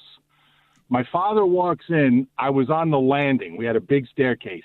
He stood on one step. He grabbed me by the shirt. I don't think I hit one step on the way down. When I was telling him the story, I mentioned the word Norma. He hears Norman. So he calls the cops. There's 1,000 cops at the house. They're questioning me. He's threatening to kill me. She comes home in the middle of all this with Norma. So then he starts screaming at me for telling him the wrong name. She gets, if the cops weren't there, I would have been a pile of child. And that's it. I would have been at least on the floor. All right. So that's what you get for being a narc, Big Steve. Steve, what was? Listen, he was going to kill me. I'm throwing her under the bus no matter what. I'm not taking the heat for that. So when it was all said and done, what was the final punishment for you and your sister? She got punished for a year, couldn't drive. Oof. And I got sent to boarding school. Seriously? I got sent to boarding school, yeah. Because, well, it wasn't the first time I covered for her, and if she didn't steal the car, I would have. It was just the icing on the cake. Well, you ended up a lawyer, so I'm sorry, go ahead, Steve. No, you're right. I mean, how I wound up a lawyer is a whole other thing, but yeah, that's the deal. Steve, great story, buddy. Thanks for the call. I really appreciate it. Stolen car to boarding school. And he didn't really do anything but just stay quiet. Well, and he also, Well, but there was a gap in the story where he wasn't home, but he didn't say what he was doing. If we weren't late, I wanted more of that story. But we got to take a break. Here's the question.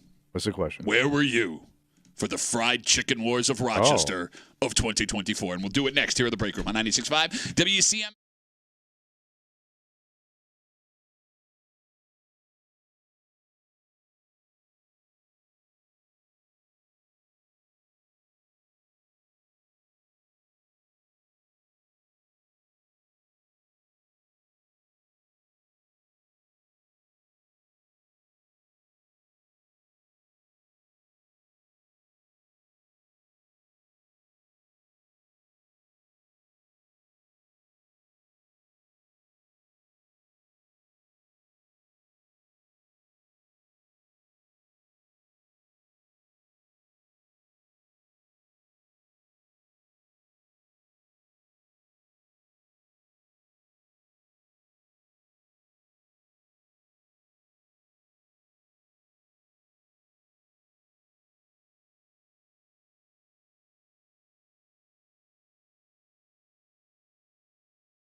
Rochester is known for certain types of food. Yeah. So much so that there are knockdown, drag-out arguments about which places do these foods the best. Oh, yeah. But this food in Rochester, out of nowhere, has taken center stage. What's happening? For some inexplicable reason. We've got like a dozen of these kinds of restaurants in the greater Rochester area, and all of them are vying for best fried chicken. Damn. You're hanging out in the break room, Rochester's Classic Rock 96.5. WCMF. How'd you like to win something, Tommy? Love it. What I get? Well, you can't win, but folks listening can. Go to WCMF.com, register for your chance to win a pair of tickets to see The Last Waltz, the band consisting of Ryan Bingham, Jamie Johnson, and for the first time on tour since Tom Petty's passing, Mike Campbell and Ben Montench of Tom Petty and the Heartbreakers, along with Don Was, John Medeski. Kimmy might be on stage too. It's Friday, November 15th at the Kodak Center. Tickets are on sale right now at Ticketmaster.com. Log on. Try to win. Good luck from your friends here on CMF. Last week, something happened. What happened? 2 new fried chicken places opened up down the street from each other. Really? Chick Magnet opened up their second location in the old Shaler's in Brighton, right there on West End Road. Yeah. That's a hot spot. Yeah, it is. Oh, yeah. So hot the Shaler's isn't there anymore. And Dave's Hot Chicken, which is a national chain, opened up their first and only Rochester location in the old Boston Market on Jefferson Road. This is right up your alley. You don't even know. I know. You always big fried chicken bucket boy. I am a bucket boy. I'm happily a bucket boy. So both places folks rave about. Yeah. And both places were packed all weekend long. So I've had Chick Magnet before. I love Chick Magnet. I went and tried. So is it like female owned or something? No, you're thinking of Smoking Hot Chicks. Oh, they were yeah, in yeah, Fairmont. yeah. So I went to Dave's Hot Chicken because I never had Dave's Hot Chicken before. Oh my God, is it good? All right. So it's all fried chicken. Yeah, you got it. But these 2 stores are far from the only Rochester places doing the chicken thing. Right now in Rochester, if you want fried chicken, the options you have. You got Chicken Out on Charlotte Street in the city. You got Bobo's Chicken Shack on Joseph. You got BB.Q Chicken on Monroe. That's just the city. If you hit the suburbs, you got Nashville's Hot Chicken in Victor. Dickey's Fried Chicky, also in Victor. Wings Over Rochester and Henrietta. Cluck If You Buck in Fairport for now. And that doesn't include the classic fried chicken standards that are Rochester. Country Sweet with their 2 locations. One on Mount Hope, one in Greece. And Sales Birdland Institution. with their sauce that no one else in the world can replicate. By the way, I know I'm forgetting some great fried chicken joints. Oh, yeah. Tommy, we are living through a Rochester fried chicken renaissance. Oh. And it doesn't make sense. What do you mean? Everybody loves chicken. Okay, I get that everyone loves chicken. And you can do so much with chicken. You could fry it. You could broil it. No, but this is fried chicken. This is exclusively but I'm saying, fried. but I don't know anybody who goes, chicken, not for me. Unless you're a vegetarian, you eat chicken. Okay, but again, I get it. If you went to a place called All Kinds of Chicken, I would understand the point that you're making here, right? This, what we're discussing, exclusively fried chicken. Yeah. Well, it's the number 1 chicken. And why it doesn't make sense, the phone number being 252-WCMF, 252-9263. Rochester is really known for 3 foods. Yeah. The garbage plate, classic Italian-American, and pizza. Yeah. And because we are so good at those things, there is always an argument about who does which one best, right? Where to get the best plate, who's got the best Sunday sauce, which pizza in Rochester is superior. But Tommy, all of those foods that we just named have existed in Rochester for over 100 years. Yeah. Fried chicken, outside of Sales and Country Suite, who do it super unique with their sauce, have not been in this town short of 5 years ago. So what the hell happened?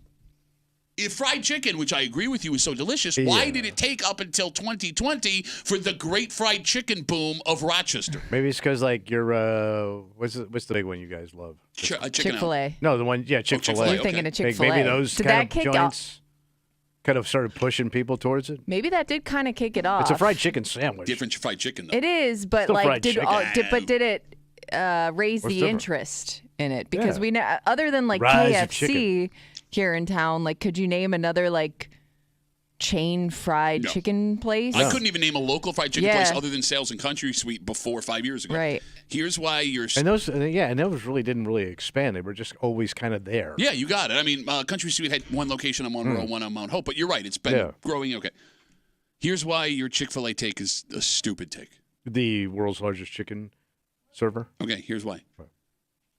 fried chicken sandwich is fine. Like, right? We had the fried chicken sandwich wars of 2019 when Popeyes and McDonald's and everyone was going up against each other. But a piece of fried chicken versus a chicken sandwich, completely different monsters. Yeah, but it still gets you in the mood. No. It's fried chicken. It's a bad take. You're overthinking it. No. Once again, you take these base foods What do you mean? and take it too far. But it goes Treat it beyond like the fried religion. chicken. Okay, fried chicken is not a base food. Go ahead. I'm sorry. It goes beyond the fried chicken because some people have better sides, some people have better sauces. You know what I mean? Like there's a lot to the fried chicken that can make you stand out if you're one of these, especially like the mom and pop places. No, she hit that on the head, man. You go to Chick-fil-A, what am I getting? Waffle fries on the side, right? And they're fine. They're good. I like the waffle fries. You're the one who was raving about it. I like the waffle fries. I like Chick-fil-A, but here's the thing. I like Chick-fil-A maybe only because we didn't have a booming fried chicken. Now, Chick-fil-A, hot garbage. So you want to eat fried chicken on its own, no bread? You got it. Well, no, bread if there's No, bread. I mean, you want to eat like a bucket of chicken. You want to eat like a chicken thigh, a drumstick. You don't want a sandwich. But I'll also eat it in a styrofoam container if that fried chicken is over a piece of bread with sauce over the top of Well, it. that's not really a sandwich. Well, so I'm just saying, I don't want you to be all particular later when I'm like, well, the bread kind of matters. Whoa, it's like a chicken sandwich. So you like the Nashville chicken? Because that's got pickles. Nashville. Oh, yeah. The pickles and chicken are also important. All right. No, but Kimmy brought up the sides. That's the difference between what we're talking about here. But they're all pretty base. They're holy crap. But mashed potato, Kimmy, mac salad. I mean, the Mac and difference is cheese. Man, who serves mashed wow. potato?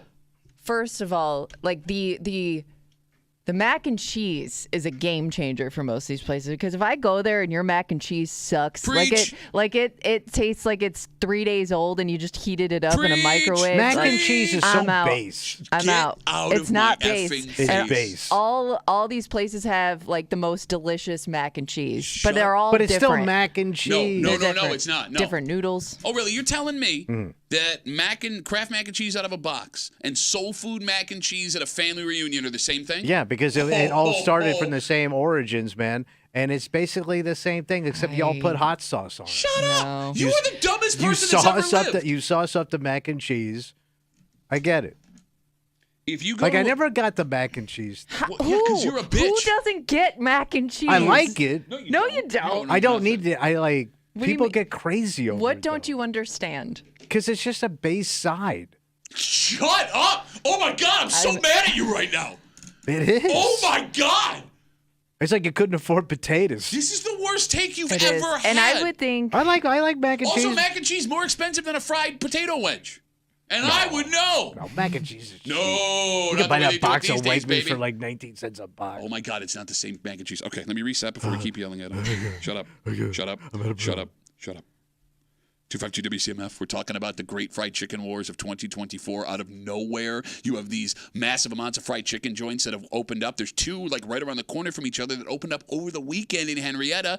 Chick Magnet in the old Shalers on West Henrietta Road. Dave's Hot Chicken, a national chain that opened up on Jefferson Road. I had Dave's Hot Chicken for the first time. It was delicious, but locally, Chicken Out on Charlotte Street. Bobo's Chicken Shack on Joseph. BB.Q Chicken in Monroe. Dickie's Fried Chickie. Wings Over Rochester. Cluck If You Buck. Sales Birdland. Country Sweet. So much chicken. Oh my goodness. what's also interesting to me too is places, and I'm totally you just said that the place that catered your Chicken Out. Chicken Out. Those were chicken tenders. They got They tendies. started like almost like word of mouth. Like they didn't even have like a brick and mortar place you could go into and get it. Like this was just like a truck, I think. They were at no, it first. was a pop-up place It first. was a pop-up spot, and then like people loved it so much, and it just kept growing and growing. It was such a natural thing, natural progression. You said tendies. They have tendies. The tendies are good. They will also do a full fried chicken for you. Oh, look at that. You can get Nice. thighs and legs and all that good stuff, right? How's that mac and cheese, though? Really good. They got good mac and cheese. Bro, you don't know nothing. Probably get out of the goddamn. They probably do. I remember stupid. I can remember the first time I ever went to an actual soul food restaurant. Oh, please. Okay. Let's all gather around and hear about the time Tommy met black people for the first No, time. I had met other black people too. And I remember going into this place, and I want to say it was outside of Memphis, and it looked really cool, right? Yeah. And they kept pushing the mac and cheese on me, even though I didn't want it. Yeah, like 'cause- to the point they just put it on my plate. How do you get soul food and not get mac and cheese? Because there was like so many interesting sides I wanted to try, right? And she kept saying, and it comes with mac and cheese. I go, I'm fine with that. I don't need to waste my time with that. Waste my I time. don't think she liked the way I said that. Yeah. I wanted more. I wanted collard greens. Oh, is that what you want? I'm cool. Check me out. I want collard greens. Well, how much collard greens do you think you get normally when you're a kid in South Florida. Not much. Okay, look. I don't know what your life's like. I'm just saying you don't know nothing about mac They and cheese. were pushing a mac and cheese agenda on me that I did not appreciate. You know what's funny? As we talk about the great fried chicken wars of 2024 that we are living through right now, every person in Rochester, no matter their ethnic background, race, religion, can have knowledgeable discussions about which plate sauce is best. Right now, you can talk to an Irish guy, an Italian guy, a Greek guy, and they can give you... you're all in jail? They could give you their take on the right consistency of a gnocchi. Okay. You know what I mean? How thick the perfect pizza crust is. But fried chicken, as you brought up being in Memphis, it's a Southern food. It's soul food. Yeah. And it's only been the last few years that we've been exposed to it. So, it's almost like we don't know what we don't know about what real fried chicken is. And it doesn't make sense, again, that because of that, so many places have opened up. There's lines at all of them, and everyone can't get enough fried chicken. All right. It doesn't make sense. And then you got your bad mac and cheese take. You're an idiot. This is why you were 300 effing pounds, man. Why? Because your old man's passing out at the hospital. Mac and cheese, you got to eat the right mac and cheese. You do. Well, if you're going to go mac and cheese, you get the good stuff. Okay, I'm done yelling about Don't- mac and Good don't stuff. It's not a half-ass bag it. of Coke, man. I would rather have a bag of mac and cheese than a bag of Coke. Are you kidding me? I'd even snort it. You probably did when you fell asleep in a plate. 252 WCMF. Let's talk to Mike. Hey, Mike, how are you, buddy? Hey, what's up? You guys are forgetting the gold standard of chicken, Kentucky Fried Chicken. Can we ban Mike from ever calling the show ever again? You're not serious right now. Yes, Kentucky Fried Chicken is the best. Is the best chicken. Okay, look, And I'm not. macaroni and cheese is macaroni and cheese. Give me some cheddar and noodle and melt it. That's This- macaroni. All and right, cheese. Mike. can I do was that gonna sleeping. fight for you, but after that statement, I can't anymore. All right, first I'll say this before we start to destroy Mike as a human being. Yeah. I'm not here to besmirch KFC. Yeah, I Right? mean, it was. We all were raised on it. Yeah, Yeah. it's there's a reason they've stayed in business. Sure. KFC's just, it's all well and good, right? But if you're going to give me a local place that is going to hand bread and fry and do their own spices and all that stuff, I'm going to take that. Now, Mike, where are you from, buddy? I'm from Webster. You live in Webster. You're live in Webster. You're a disgrace to every person that's ever lived in the town of Webster. They are taking down the sign that says where life is worth living because of what you just said. Right? They're on their way to your house right now to lead you out of town with pitchforks and torches. The only place in Webster to have chicken is Kentucky Fried Chicken, so I guess I'm biased in that way. That where else am I going to go? Yeah, man, if you could only get over that wall they built around Webster. Mike, thanks for the call, buddy. Well, if I wasn't eating so much macaroni and cheese, maybe I could. What a terrible take, Mike. Thank you. You know what he looks like, too. He's like the skinny-ass, dork-ass bitch. Yeah, probably. Oh, yeah, KFC's real good, guys. Oh, is that crab mac I and mean, cheese? there's nothing wrong with KFC, but if I have the choice and you have all these other options Thank at your you. fingertips, Thank you. All right. Thank you. Shut up. God. Are we becoming a spicy town? but the do you mean? fried chicken, Well, you can get hot. like it can. But do you see that as like a go-to spicy food if you're somebody that likes the heat? Yeah, I would say we're a spicy town because we love chicken wings. They're Okay. spicy. And Okay, we you're do right have about the hot that. sauce on our Right. plates. Okay, and on top of that, right, like, not to mention, we're seeing a rise in Asian and Mexican places. Indian food, Yeah, very and spicy. all those foods can set your mouth on Get fire. a lot of spice. Because, like, I don't know. I didn't watch a lot of people growing up eat, like, the hottest of hot wings. I kind of thought that, like, again, if we're talking traditional ethnicity, we didn't have a lot of folks that grew up here that loved hot food. Like, Italians aren't, like, super fans of spicy, are they? That's super. Heavy, Okay. yeah. And I'm Irish. We hate spicy stuff, right? But as I'm tasting this stuff that I never had growing up, the Indian and the Asian and, like, Yeah. the authentic fried chicken, although it's painful, Yeah. I am finding myself drawn to the spicier rubs and sauces and things. It is a little painful. Yeah. Watch somebody cry and eat at the same time. Like, I accidentally ate, because, like, that Dave's Hot Chicken that I was at on Sunday, they have like 9 levels of spice. Yeah. And I had gotten, for me and the family, I gotten like a couple of mild, a couple of medium, and just like a couple of spicy. And then they had like 4 spicy, and 4 spicy beyond that. And I accidentally had a bite of one of the hot ones, and it took me like 10 It can minutes. F you up, man. There's some peppers Yeah. out there that Yeah. some people will tell you. You get a little piece of it and you're This may done. not be for you. But here's the thing. What? Here's the thing.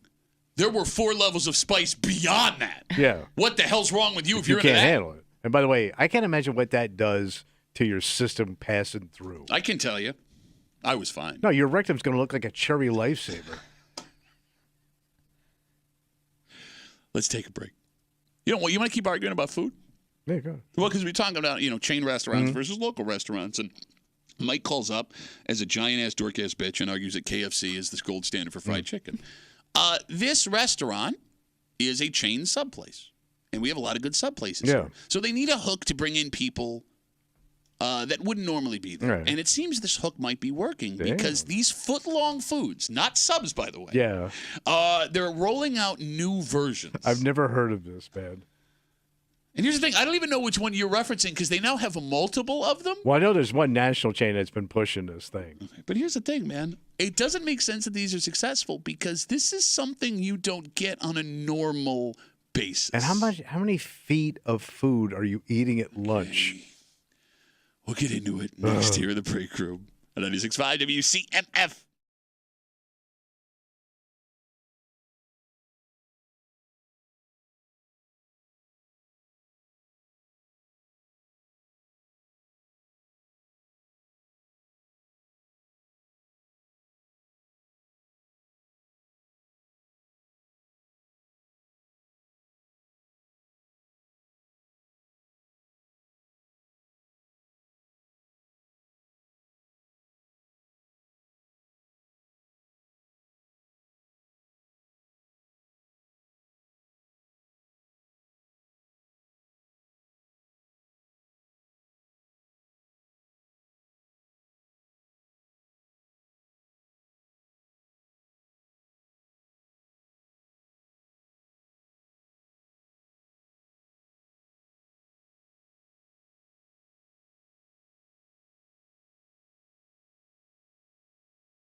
As we continue screaming at each other about food here, it's not just how a food tastes that will make you want it. It's where you are eating that food. Because no one is here to argue that this wouldn't be delicious, but it's not the right time and place for something like this. Like where my ass is sitting? You got it. Oh. You're hanging out in the break room, Rochester's Classic Rock 96.5. WCMF, just after 8 o'clock this morning. This is not fair.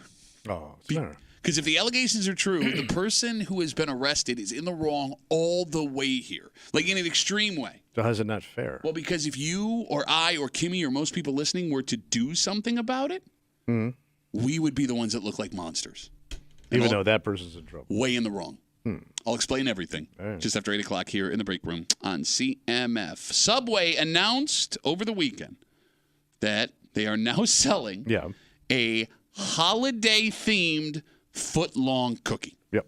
Did you see the foot-long cookie? Yeah, because they've had another cookie that's a foot long too before this. So Subway has like been a chocolate chip looking thing. Yep, Subway has been selling several foot-long snacks. They had the chocolate chip cookie, they had another type of cookie, and they were selling a foot-long pretzel. Oh, okay. Along with their sub offerings. Right. Okay. Now, I'm not one to get caught up on calories when we have these discussions. Right. But this holiday cookie, which looks like it is made of chocolate, has like peppermint shavings on it, and white and regular chocolate chips. So it looks very Christmassy.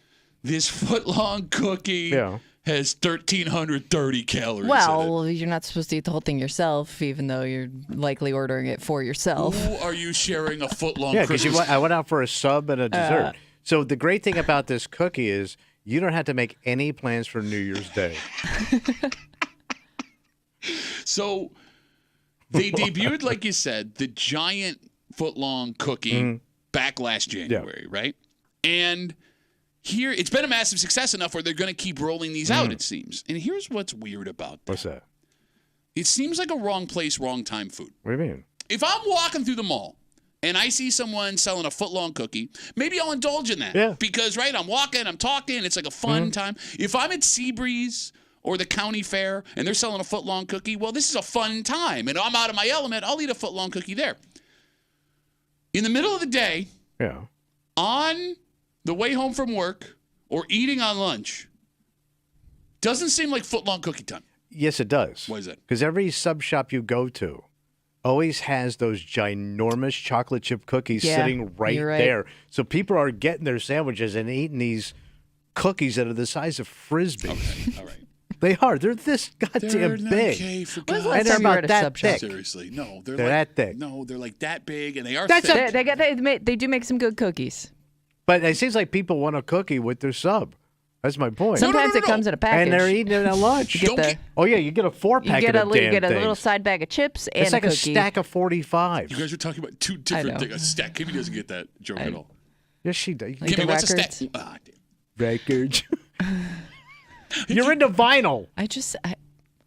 Why are you yelling at me? Because you're into vinyl. Because he doesn't know about food and he's being exposed as a jackass. No, look, man, I understand that people like cookies with their subs. I get the sweet and the salty. What I'm saying why don't is you get it? a foot of cookie. A foot of cookie. I like how that's the length of cookie. Now you're flabbergasted at when they're selling you foot-long goddamn sandwiches and 42-ounce sodas. Yeah, oh, my God. A You sub, can dock a jet ski in those a things. standard sub is 12 inches. Foot-long sub. That Right, is a standard length of we're sub. accustomed to putting already a foot of food into your gullet. Some more than others, it seems. No, but like a sub is a meal.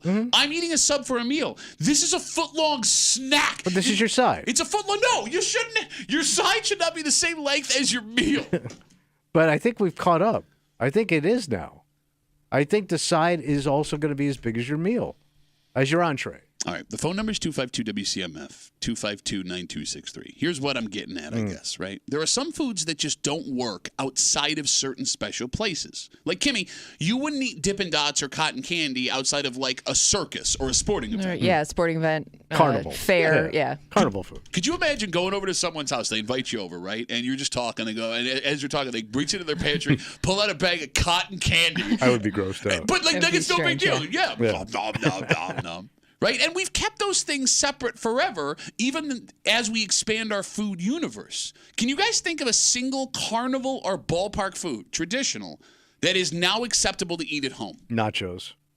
Nachos was a restaurant food that made it into the house. Because the only place you used to get nachos was at a restaurant. And now people do them all the time at home. Yeah, homemade nachos. Yeah. Okay. All right. Yeah. The birth of the That's a house good one. nacho. Okay, so outside of house nachos, anything else? I feel like there's some obvious ones we're forgetting. Well, because here. like even the hot dog, Yeah. it's hard to go to a restaurant or like a fast food restaurant and find a hot Yeah. dog. And even Yeah. at home, you're not making hot dogs on a regular basis. It's like a cookout thing. Yeah, it's more of a summertime food. Right? And that's a standard American food. Mm-hmm. Like maybe we're missing $1 million idea here. Which would home be... park food. Oh, no, not home. 252 WCMF. We're talking about how Subway announced they're releasing a holiday cookie. It's got peppermint shavings on it. It's a foot long. It's got 1,300 calories. God damn. And it's surprising because it's such like a fun food that people would be willing to eat stuff like this just on their lunch. Is there a market for Carnival Restaurant? Oh, just all carnies? Call it carnies. Well, that sounds like, I wouldn't want to eat at a place called Carnies, would you? Like a place that'll sell you like bloomin' onions, fried Oreos, a corn dog. Of course it would hit. The whole menu. Okay, let's think about it before you go, oh, people like food, I eat it. I think it would have to couple it with something else, like a sports bar. So Carney Sports Bar. Right. So you're watching the game, you know what I mean? So it's kind of like you're in the element a little bit. And you're eating that kind of like stadium food. Okay, so it's not like a Subway where I would sit down and concentrate on eating my bloomin' onion. Okay, it'd be but you're hanging and you're watching, you're drinking beer and stuff, and you're enjoying all this stuff. Okay, so I think that's how you do it. So you would be selling ballpark food inside a sports bar. That's an interesting idea. Even like those crazy stuff you get, like those Texas State Fair where they deep fry everything and it doesn't even make sense. Like fried butter. Yes. Fried sticko butter. Right. You know what's funny is like, your argument is start selling more basic ballpark food in bars, whereas stadiums are going the other way where they're selling They're going gourmet. Yeah, they're going legitimate bar appetizers in stadium. Kimmy, would you eat at a restaurant called Carney's that would sell corn dogs and bloomin' onions and fried Oreos? Hell yeah, especially if it was like a counter service kind of thing where you could just grab whatever you want on a tray and go sit down. Oh, cafeteria style? Yeah, I think I'd like that better than actually. It would be weird to like sit down with a menu and have like a waiter or waitress bringing you a corn dog. Would you like to try the Crystal Pepsi? 252 WCMF. We had asked what like fun foods have made it back into the house. You came up with nachos. It's a good one. Might be the only one. Chris is on CMF. Hey, Chris, how are you, buddy? Morning, guys. The carny food that some people I think eat at home would be like candy apple, caramel apple. Like you made them at your house? Who eats a candied apple at home, you psycho? Like you made it. They do sell them at Wegmans. Yeah, that's it. They sell them at Wegmans. They sell the kits at Wegmans. That's the only reason I brought it up, because I've seen those before. All right, Chris, when's the last time you made a candy apple at home? Never. Okay. So you do get where I'm going with this question, Chris. Right, but I'm just saying, you asked, and I've seen them at, like I said, Wegmans. I do. I remember the kids fall. doing this like around Halloween. Like their parents would set up like a candy apple station at their house. Okay, Chris, would you eat at our restaurant, Carney's? Yeah, that would be an amazing place. All right. All the servers are drifters. Chris, thanks for the call. Bro, How this might does be our this not smartest idea. exist as a food truck already? Because it seems like easy food to like take with you on the go. Well, It's too much variety probably for a food truck. And I would argue that there are food trucks that kind of already do this because you're in like a festival setting. True. And you're at a food That's truck, true. You know yeah, what I mean? you wouldn't need it at a food truck. Like this would be I'm sitting down and eating carnival food. Do you think chicken wings would be something that would fall into that? Because chicken wings didn't start out as a food at home. No, but it started out as a bar food. I'm Right, talking and about. oh, okay. You know what I mean? Like a bar, Yeah. I look at Like bar food mozzarella as sticks. separate than. Yeah. Like, it is at carnivals a lot. I don't know why. Mozzarella sticks. Can we just yell like mozzarella sticks into a microphone? Who doesn't love mozzarella sticks? Dude, but it's so funny too with mozzarella sticks, right? Like how that has become a socially acceptable appetizer. Because if I asked you, like, hey man, do you want to eat 6 string cheeses in a row? No. Deep fried. What if I deep fry them? Yeah, I'm in. All right. Little marinara sauce. Oh, nice. 252 WCMF. We'll take one more call. Talking about this foot-long Christmas cookie that Subway is selling along their other foot-long snacks. Rammer's got the last word. Hey, Rammer, how are you, buddy? Hey, Duffy, you're a psycho. I don't know how many cookies you tend to eat when there's like a pile of them, but the other night I got a craving for homemade chocolate chip cookies.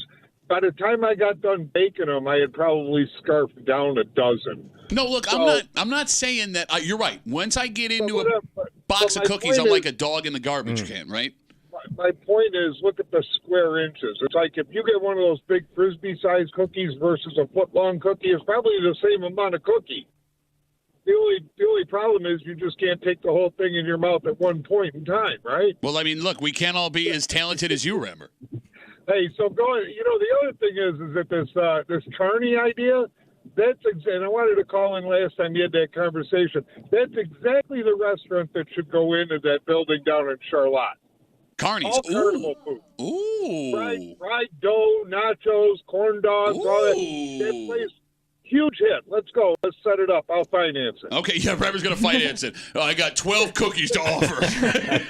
we might even get a Luigi's truck down there for the summer. Let's do it. Remmer, thanks for the call, buddy. That's actually the smartest thing Carney's, Remmer's ever said. the Carney stand. Carney's at Charlotte. Yeah, it's Love a perfect atmosphere. Boom! Yeah. But see, here's the thing. It's not what we're aiming for because it's actually a fun atmosphere. Yeah. What I'm talking about, Carney's would be in like a strip mall on Carney's on Jefferson. the Jeff. That's what you call it. Carney's on the Jeff. I'm out of the idea. Why? That's a great name. I have retracted my idea and you can't use it. Let's take a break. If the allegations are true, this woman is obviously in the wrong. Yeah. And, it's alarming how aggressive this woman was. And we don't have the details as to what led to this alleged interaction. But what sucks about this specific situation, despite the fact if the allegations are true, she's wrong. And despite the fact you would be well within your rights to handle it yourself, if you were to do what is completely okay in the eyes of most people, you would look like the monster. Oh. And we'll share the story from Batavia next year in the break room on CMF.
You want to talk about a no-win situation. What happened? In any other spot like this, you would be well within your rights to just handle it yourself and go about your day.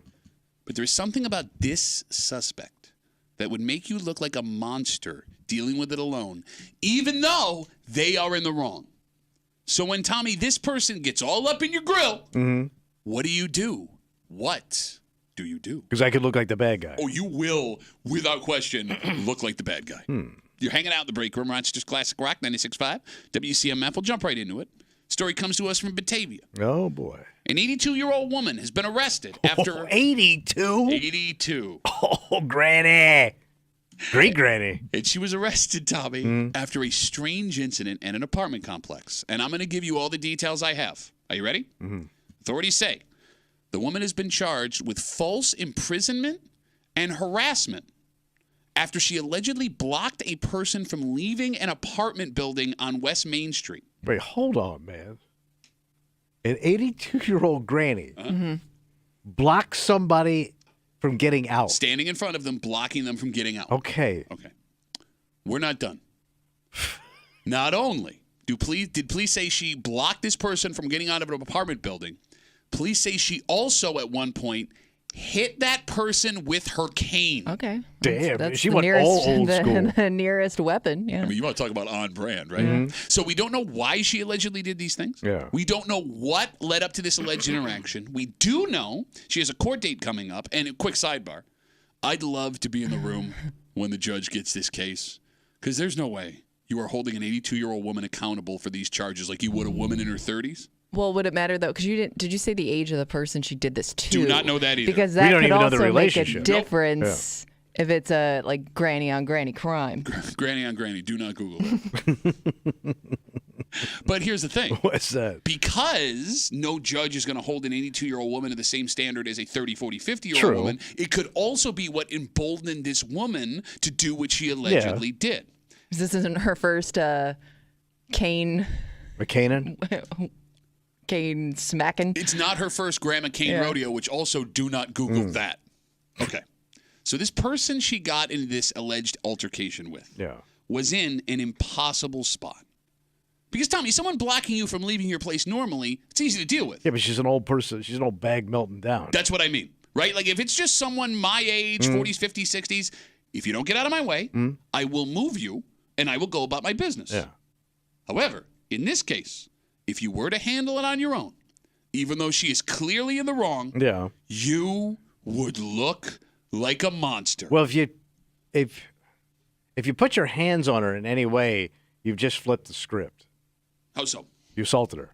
Well, because it's your word against hers, right? So let's say you're your age and you just moved her so you could leave. And she fell down or she something. could die, by the way. If she falls down, she could die. Right. If you put your hands on her in any way, shape, or form, I'm guessing the script has flipped, and you were the person that is in the wrong. Okay.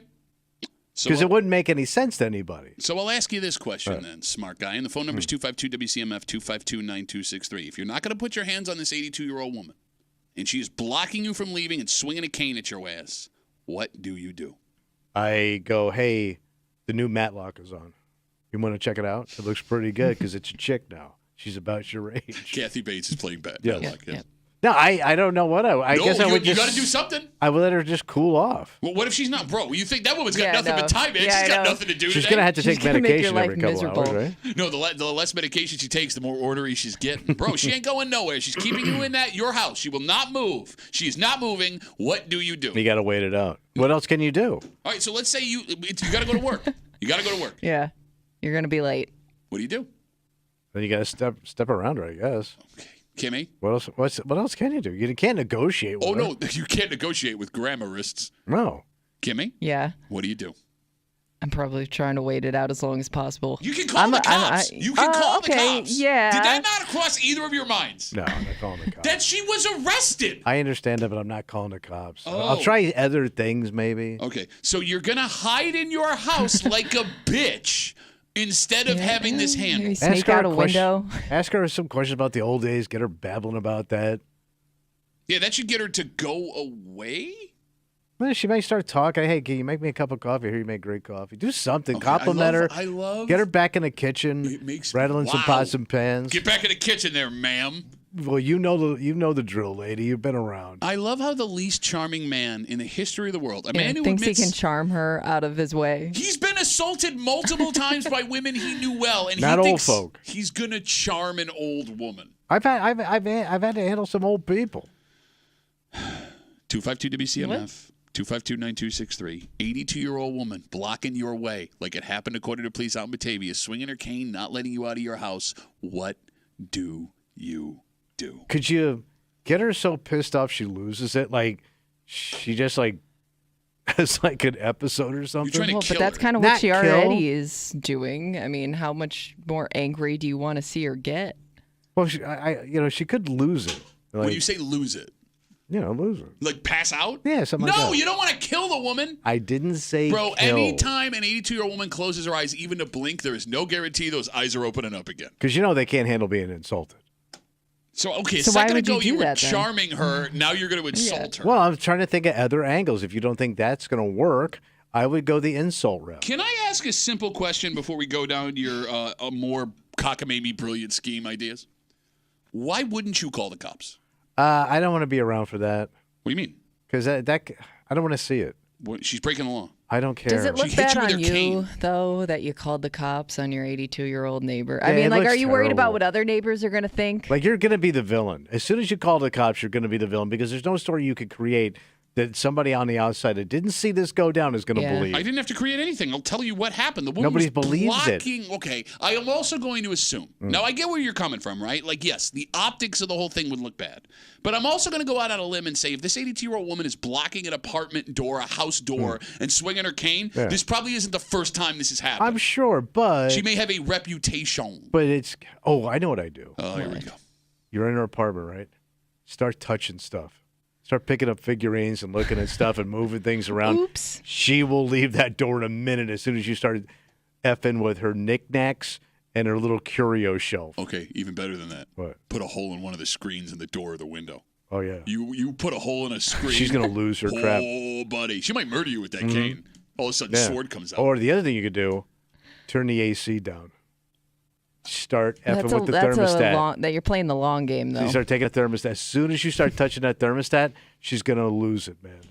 Start 252 diddling the stat. 252 WCMF 252-9263. We're talking about this 82-year-old woman out in Batavia. She was arrested, charged with false imprisonment and harassment after police say she was blocking an apartment building, keeping someone from leaving on West Main Street. Police say she also hit someone with her cane.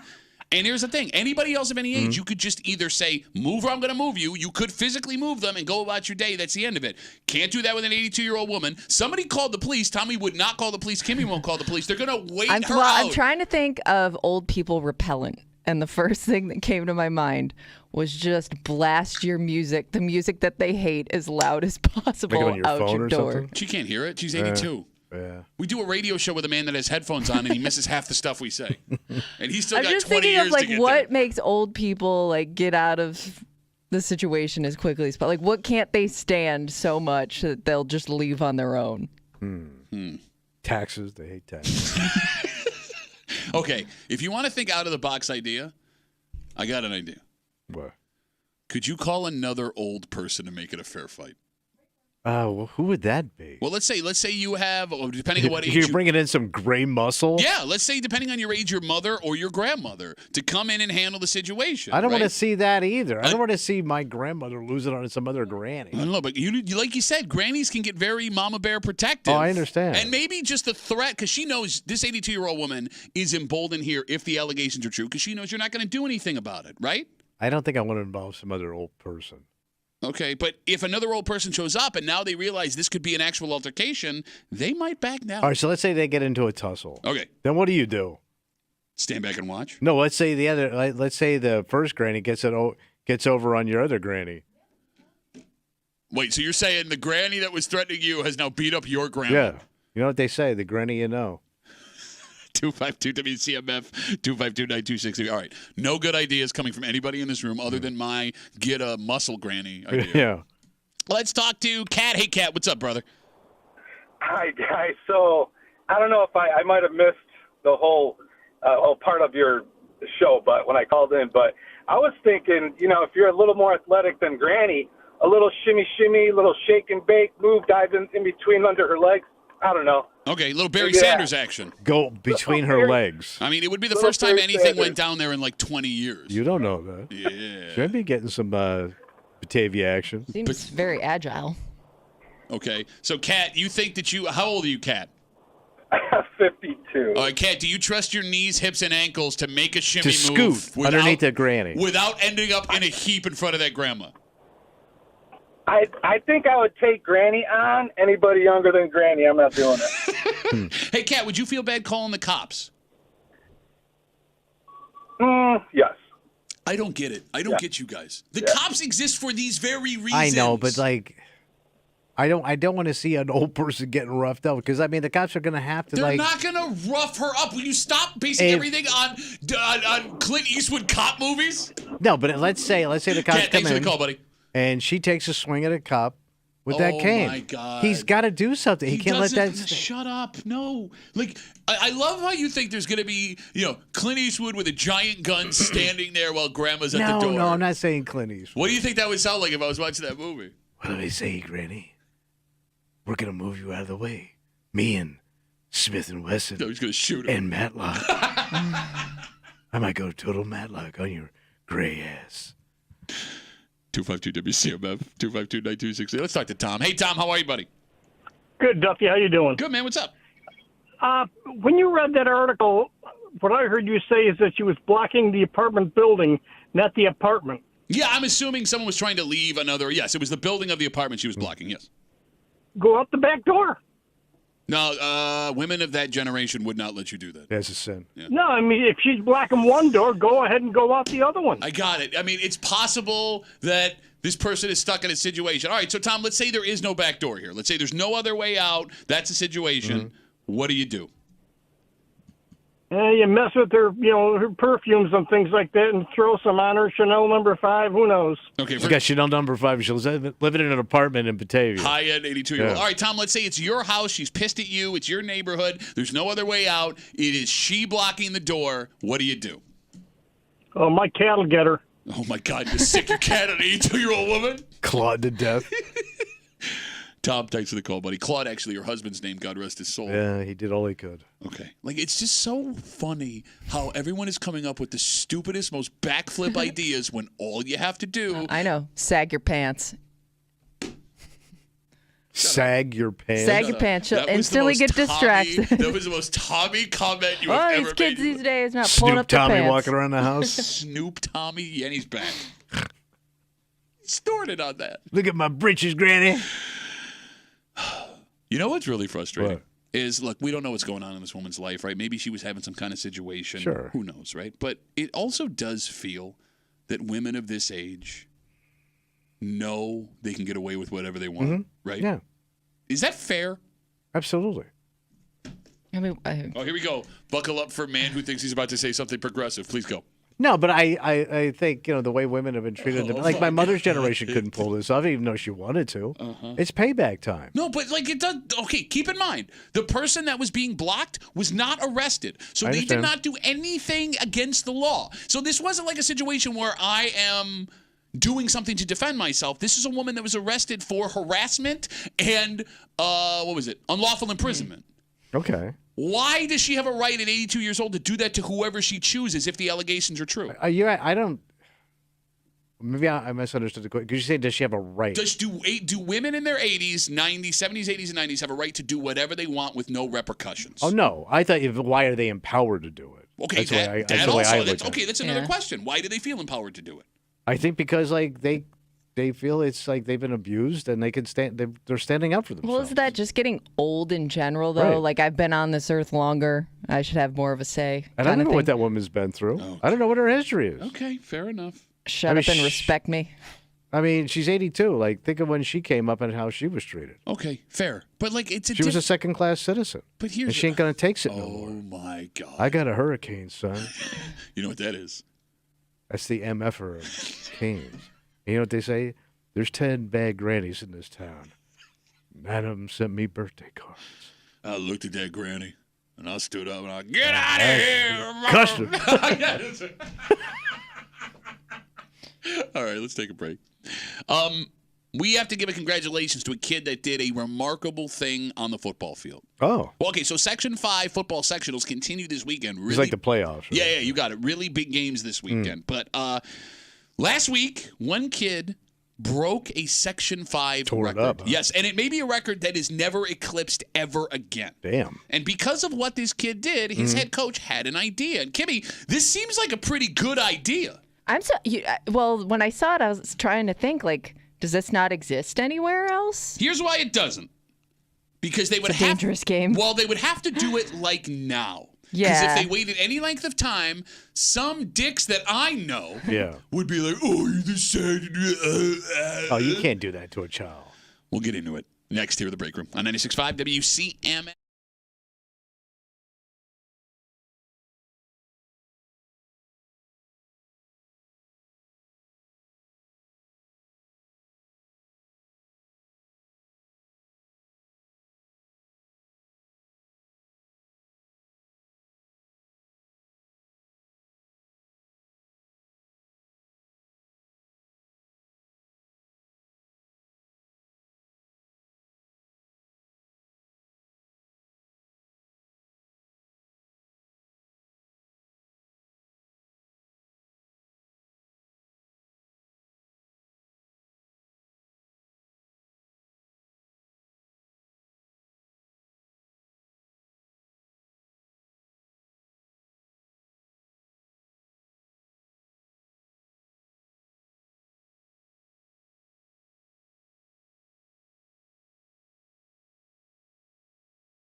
This would be the greatest thing to ever happen to most men. Oh, what is it? And someone in this room is going to kill it. So if this were to happen for this kid in Rochester, it needs to happen soon because some people, Tommy, are only going to let this person enjoy it for a few years before any mention of it, according to them, becomes sad. Why are you so sad? You're hanging out in the break room, Rochester's Classic Rock 96.5, WCMF. Guess what, buddy? What do you got? I got something to give away. Well, that ain't sad. No, it's not. And I'm going to tell you about it. Lay it on me. Right now. You can go to the contest page, WCMF.com, enter for your chance to win a pair of tickets to see Sebastian Maniscalco. Very funny young man. Comedian, great. One of those up-and-comers. I literally worked with him 20 years ago. Did you really? Yeah, I told you this when we interviewed him a couple years ago. Oh, I forgot. Open for Sebastian. He did not remember me, which was great for my ego. Yeah, he's going to be performing at the Blue Cross Arena November 15th, courtesy of Live Nation. Tickets are on sale right now at livenation.com. So log on, try and win. Good luck from your friends here on CMF. We are smack dab in the middle of Section 5 sectionals playoffs for football. And this season, one Section 5 high school football player did something no one else has ever done. This is great for the young man. Yes, 2 weeks ago, Aquinas senior Lucas Leone, I'm sorry if I'm pronouncing that Lucas wrong. Leone? Leone or Leone? Let's go with Leone because it sounds more fun. He became the all-time leading tackler in Section 5 history. Damn. He set the record with 400 tackles. That's a lot. In his career. Oh my God, that's 4 years. Yeah, 100 tackles a year on average. Wow. Nobody has done more. And when 10NBC took a trip out to Aquinas to profile the kid and talk to his head coach, the head coach was so impressed by what this kid has done, he recommended a way to honor him in a very special way. If I'm allowed to, I'd like to retire his jersey. Like honestly, when you don't know if that'll ever be done again. You know, you don't know if anybody is ever going to come through this program and stop the ball 400 times on the varsity level. It's amazing. It should be celebrated for a lifetime, and hopefully we get the go ahead to put his jersey in the rafters. I'm sorry. Retiring his number, never letting another member of the AQ football team wear 55 ever again. So is that rare that they retire high school numbers? I've never seen it. That's when I saw the story. I was like, I don't think any school, as long as. Short of a tragedy. That's good. Yeah. But I'm talking about for setting a record or something like that. I don't think that exists anywhere. All right, so Tommy, let me ask you a question. Let's say you found out one of our coworkers, grown-ass man, 30, 40, 50, was invited back to his high school because he set a record when he was 17, 18, and they are now going to retire his jersey. Okay, why are you such an ass? Why are you such an ass? Yeah, it's got a really short shelf life of bragging. No, by the way, it doesn't. Because nobody cares later on. 40 years later from high school, you're talking about your jersey. But the school would be bestowing this honor upon you. It's not you begging. It's great for you and your family, but do I care? No, but why are you laughing? Let's say tomorrow. Because here's what bothers me. You're right. If a guy that we work with came down here at 45 and goes, guess what? This weekend they're retiring my high school football jersey. Maybe that is a little bit strange. All right, that's what you're asking, man. Let's say the Democrat Chronicle did a story, 25 years ago, Bob Smith set the record for most rushing yards in Section 5 history, and this weekend, Rush Henrietta is going to retire his jersey, and then our boss would have put on an email, hey, congratulations to Bob Smith. You would still think that guy was sad. Yes. Even though he didn't say a word. And a slow news day. Okay. They call him Galvin Bob. What? Okay. As mad as I am at you right now. Well, you ask. You're not the only one that feels this way. Yeah. And for this reason, for this kid's sake, they should retire his jersey before he graduates from high school. I think it means more to a high school kid, It does. I disagree. You think? The shelf life is very short on these things. Yeah, and if let's say this kid, if you really do have these amazing stats as a high school kid, chances are you may go on and play somewhere else, and then that kind of becomes your thing that you're the most proud of. Right. I don't know if that kid beyond high school is going to care as much as he would in a senior year. The phone number is 252-WCMF, 252-9263. Here's why I think you're wrong there, Kimmy.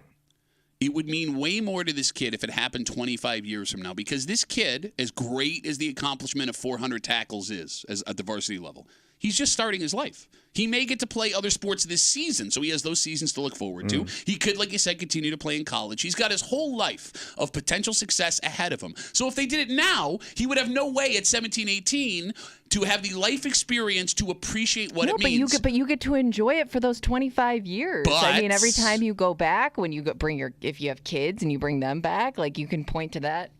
And you ain't going to be the man. Like right now, you're the man. Like you win this right now. All your buddies are there. The girls are there. You're getting all the high fives. You're getting all the attention. Okay. 25 years later, when you bald Those and fat, kids on the field don't care. and your kids aren't listening to you anymore. Sure. Here's why you're wrong. It didn't go your way. When you are 40 years old, maybe you got a couple of kids, a regular job, you're bald and you're fat, like you said. Something like this would mean more because it's a reminder of when you did great things. But you'll always have that, to Kimmy's point. But you won't have the recognition for it 25 years later because you just laughed out loud. If I painted a scenario of someone coming downstairs to say, I did this amazing thing in high school, which would still be a record, by the way. No other kid could do it. Right. How many people right now, 252-WCMF, 252-9263, listening to this show would be over the moon as a grown-ass person to get a call from their high school that they were being honored in some way for their athletic prowess when we were kings? Look, I get that you having never accomplished anything in your life creates this hatred of people that actually did things. Hatred is just logic. No, it's not. And I'm saying let the kid have I was fun. gonna say, you're not saying don't retire the number. You're just saying like do it now. Let him get the attention from the girls and the guys and all the fun and the high fives. Because to Kimmy's point, nobody in that stadium 25, 30 years from now is even. This is a halftime event. None of those people are going to be there. I'm taking a squirt. Hey, Kimmy. Yeah. As we talk about this kid, again, amazing kid. He plays football at Aquinas. Lucas Leone. He set the Section 5 football record for most tackles on varsity, 400 of them. And the head coach over at Aquinas said that if it was up to him, he'd retire the kid's number, not let anyone wear 55 ever again. And I'm arguing you have to do it now because jerks like Tommy, 25 years from now, it's so sad. Hey, Kimmy, your dad was a big sports guy in high school, right? Yeah. Did he tell you about how great he was when he played sports? Always. Did you believe him?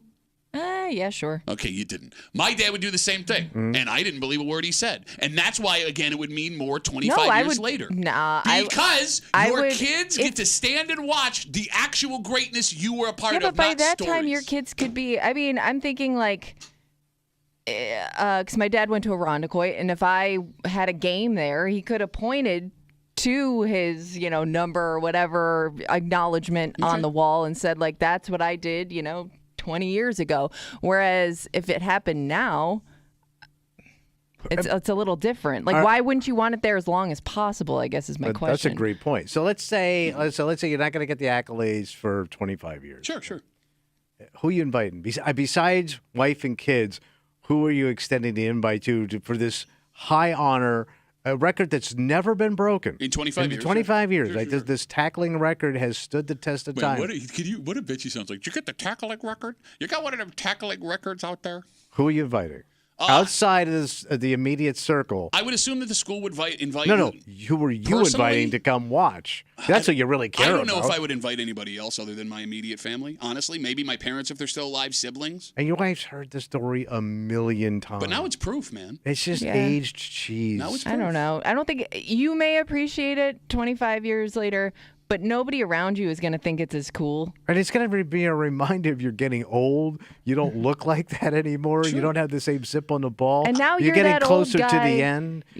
Now you're that old guy telling all the young kids playing football, you should have seen me back in the day. They don't care. But that's why this is brilliant. I don't have to say a word because you're watching that banner go up. They're not watching crap because they don't care. They're not going to care they're 25 years from now. They're in line for nachos right now. But they're not going to care 25 years from now when they're looking at the banner. But they care in the moment, like if you're still in high school. A lot of nacho talk today. Yeah, it is.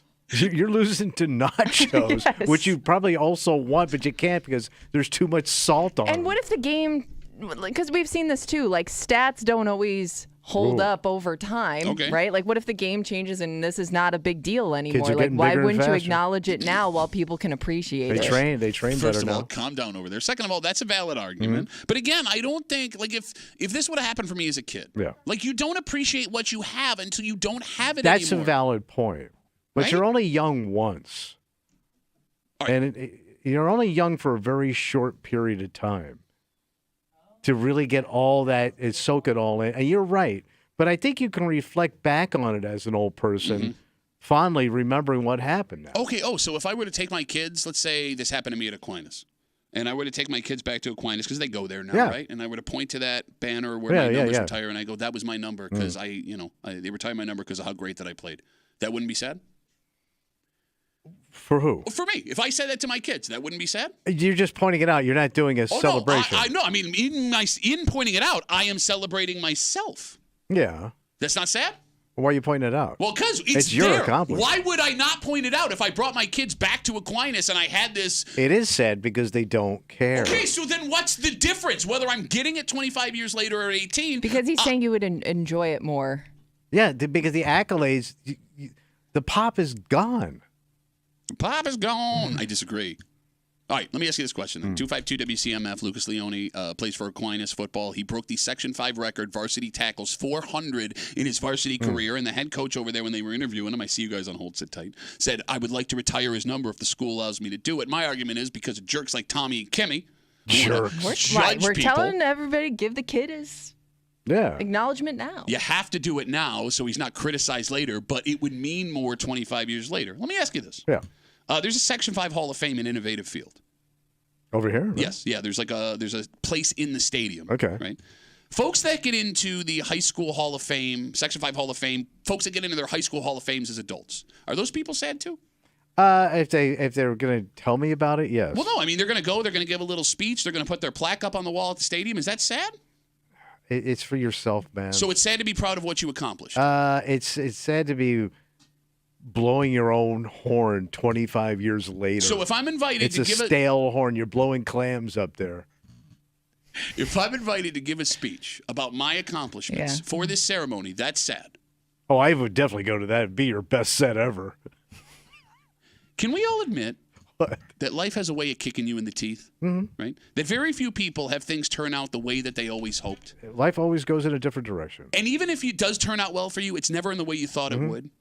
Tommy, the best thing we have, a lot of us, are our memories. Right, so leave them to yourself. No, but we sit around in this room in commercial breaks and we talk about the past, life on the road, people we knew in the radio business, things that we've done and seen. And you bitch and moan every time some media personality gets into another Hall of Fame that you will never, ever be invited in.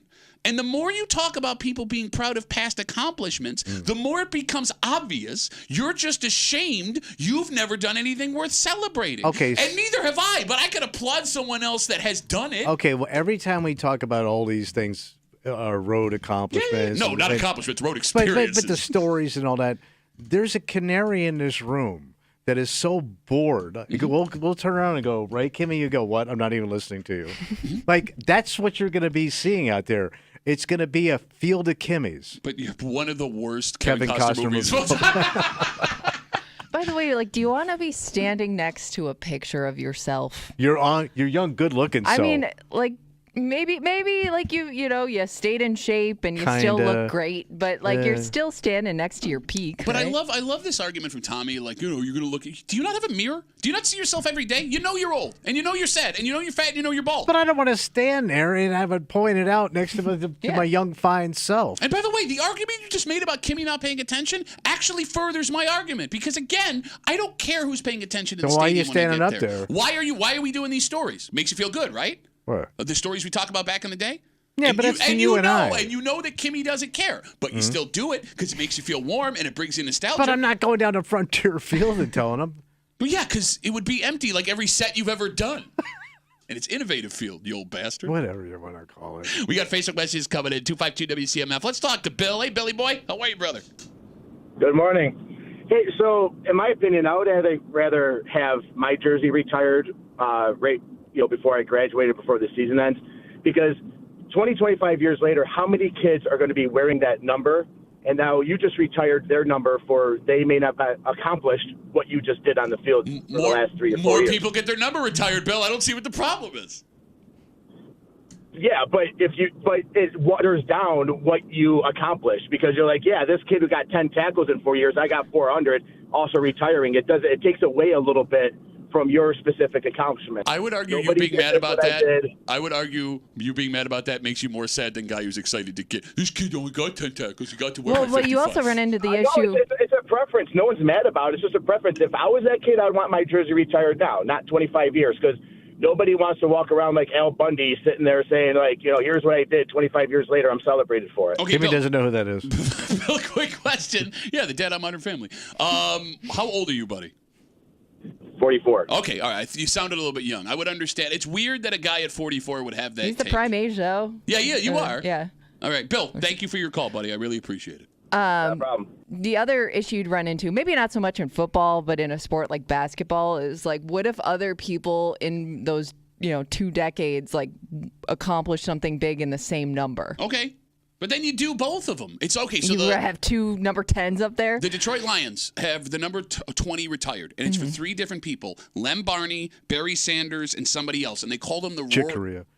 What?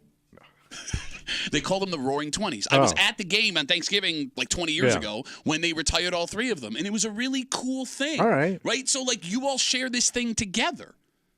We got Facebook messages coming in. You can always get us at WCMF or the Break Room Facebook page. Mike writes us, no one will remember a high school athlete for anything unless they go on and do big things in college or pro sports. So retiring a number or having a banner with their name on it years later is pointless because no one will care. Isn't that why you retire their number? Like, that's why you retire their number. So there is a bit of a memory. Okay. All right. Let me give you an example. Jesus. This is funny watching you get upset. I just don't get why guys fight against their own self-interest. Guys wake up every day wishing they could be 17 again. Guys go through scrapbooks of pictures of them as kids. Oh, but now it's sad. Tommy, do you know who Albert Dubinion is? The guy that invented the rocket. No. He was a Bills wide receiver in the 1960s. What happened to him? Well, they called him the Golden Wheels. Nothing happened to him. He played football, and he's one of the best players in Bills history. Yeah. He's a 2-time AFL champion. I think he was an All-Pro for a Just couple going of way years. back, though. By the way, I believe he still owns the record for most receptions in a playoff game per game, or yardage, whatever. He's a Wall of Famer in Buffalo. The Ring of Honor. His name is up there with Jim Kelly and Thurman Thomas and Andre Reed and Bruce Smith and Marv Levy and all those guys. You had no idea who he was. No. And if his name had not gone up on that wall, he'd have been lost to history forever, despite the fact he is one of the greatest players in the franchise history. That's why you hang that stuff up. All right. It doesn't matter if anybody cares. His accomplishments are still his But accomplishments. as a pro, man, it's at least, he If got I to the would've- highest level. Okay. In the AFL in the 1960s when Well, nobody that's as cared far about it.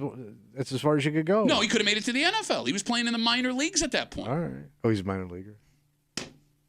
You gonna put his name next to those greats like Jim? I'd be kind of pissed off Jim Kelly. Why? How do you know Albert Dubinion wouldn't have been the greatest wide receiver in the NFL had he played now? The game's changed, Pat. But how do you know Jim Kelly would be successful if he played in today's He's NFL? Machine Gun Kelly. He couldn't move.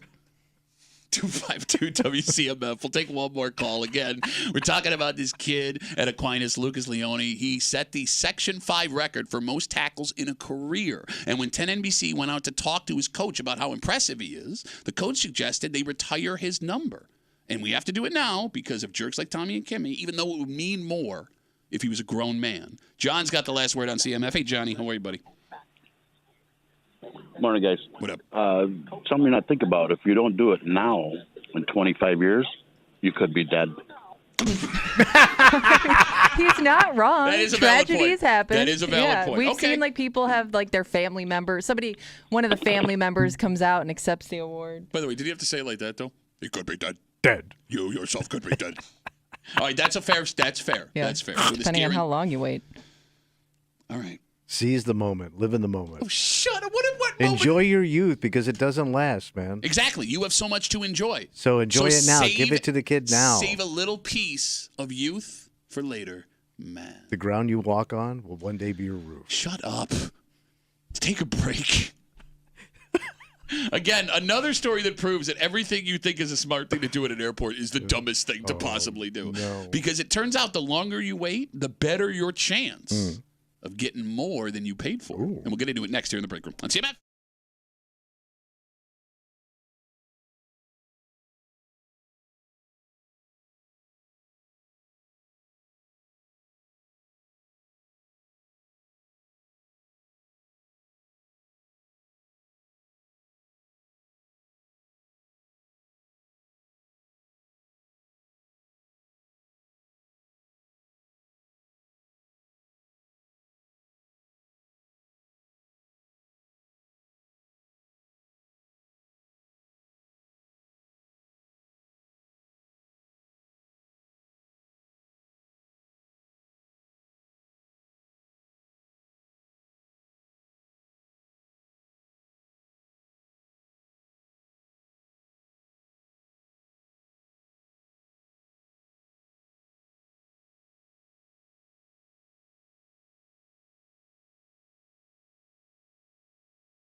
Scared money don't make no money. Ooh, write that down. And here's the thing, man.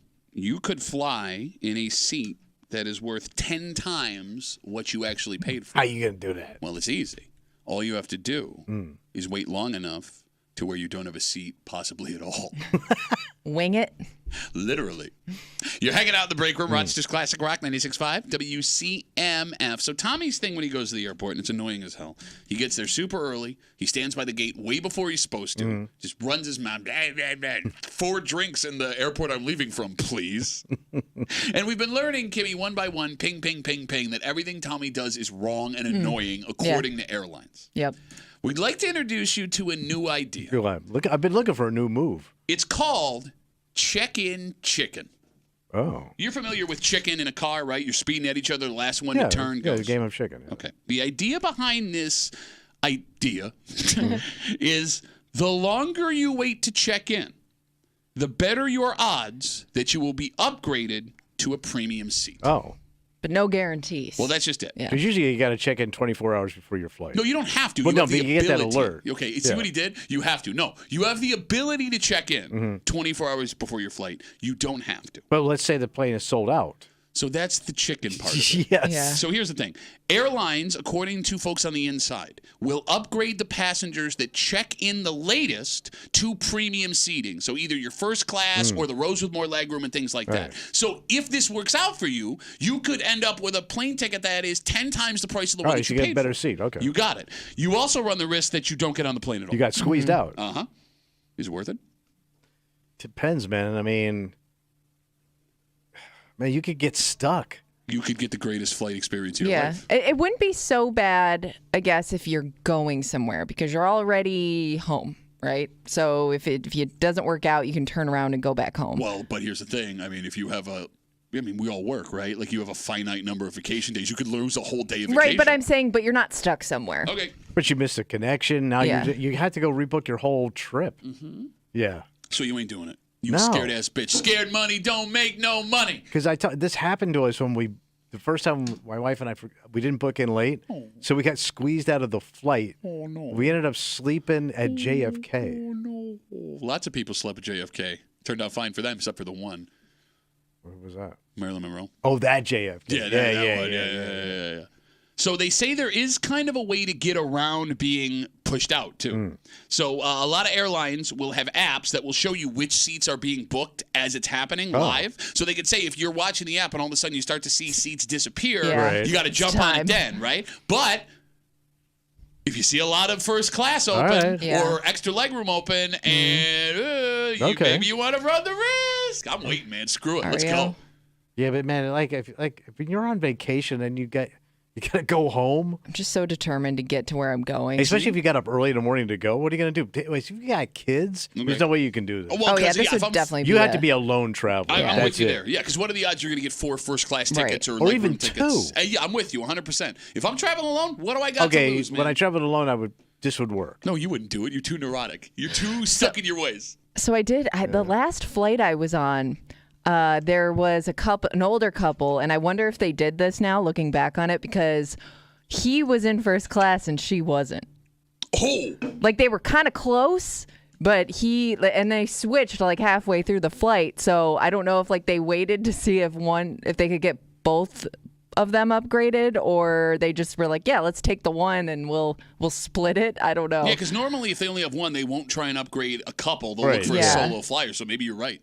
Man, I don't know, man. That might be a wedding. That might be a marriage deal breaker, because if I'm already locked into first class and I've already got a couple of cocktails in me, I ain't You wouldn't switching. switch? You wouldn't I give ain't her giving half up the good flight? life, man. I don't know, though, but you at least got half of it in the nice spot. I'm not slumming back there. You'd have to switch. We both know you wouldn't even I have the know. choice because your wife would take that first class ticket immediately. But she doesn't drink like I do. She doesn't even appreciate it. She's not a drunk. Give me the first class ticket. First class, if you don't drink, first class is a waste of time. Well, you get meals out of it too, right? And some people appreciate you the see extra them little room. meals. What do you want, a little sandwich? Yeah, I would like a little sandwich. Bro, they free pour your ass, baby. Okay, so you would look at your wife. Let's say you get to the gate and you do exactly what we're trying here, and they go, well, look, we can upgrade one of you. Who would like to go? You would look at your wife in that moment, in front of the steward or stewardess, by the way, and go, I drink more, I call it. No, but let's say I get the first class. She goes, why don't you go up there first? Okay. Okay. What fantasy life are you living where any guy's wife goes? I'm gonna fall asleep and forget. She's going to come up and shake you and remind you. She's not allowed up here. You're going to ruin your vacation on the flight. This woman is bothering me. Okay. Waitress. You mean Sky waitress? It's person? It's so funny. Men or women? I accept you both. It's so funny the fantasy world he lives in, like the things he thinks he would do versus the things we've watched him do. Because I just know, like, I appreciate certain things more than other people. Like, you don't appreciate first class. The hell does that mean? I think I would appreciate it more than anybody. Why would I not appreciate you weren't first class? raised first class, man. That's why I would appreciate it. Doesn't that make you don't appreciate get it, more? man. You don't get it. No, you're a spoiled ass bitch. You think you deserve to be up there despite the fact that you got malls coming out of your penny pocket. Penny pocket balls, boy. All right, let's take a break. Would you say that men are gullible? Okay, yeah. Naive to the ways of the woman? Sure. That if women wanted to, they could take advantage of us very easily? They do. Oh, my God. Says the Bible, man. What Bible story did she take advantage of us? The beginning. Oh, right. Other than that one. Yeah, the one that kicked it all off. After that. The story that makes the least sense. So here's the thing. I want to argue, and look, I will argue with you, but Kimmy's got a story that does not paint, Kimmy, you single ladies in the best light. At least the way that you're seeing this happening. Oh, you have no problem with this. I mean, nobody's being forced to do anything. Well, but here's the thing. This guy may believe something is on the way. There's something getting dangled, bro. I mean, would you say, Kimmy, would you argue there is a dangling happening here? Maybe. I don't know. I don't know enough about what's going on. I can only tell you what I know. When she starts using that voice, you know something's up. Think of how many You can times, make your own assumptions. Think of how many times we got played with the dangle. Yeah, but also we dangled and played too. Yeah. What were we dangling? What are you talking about? We dangled doesn't do nothing. You dangled a life with a woman. You dangled a life with a woman who was bald with a nickname Trout Mouth. She tried to kill you But with that's a all I card. got was Okay. trout. I All right. went fishing, I caught a trout. Nobody's buying that album. What are you talking about? That's not a great story. It's a horrible You story. need first class, definitely. Kimmy, your friend is doing something. Oh, yeah, she be. With a man who's new in her life. Yeah. And you were surprised by what he was willing to do.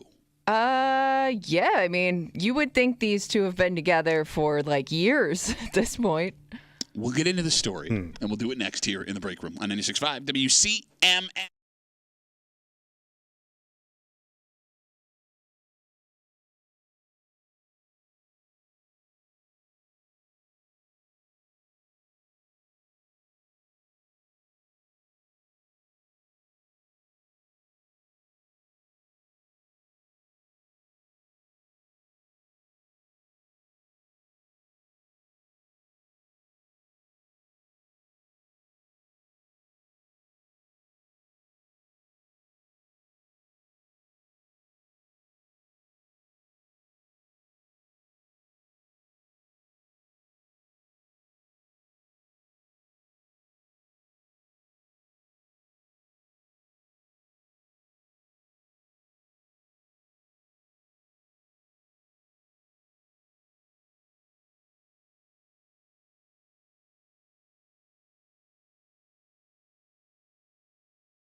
Men are motivated by three primary things: food, flattery, and sex. Yep. Not necessarily in that order, by the way.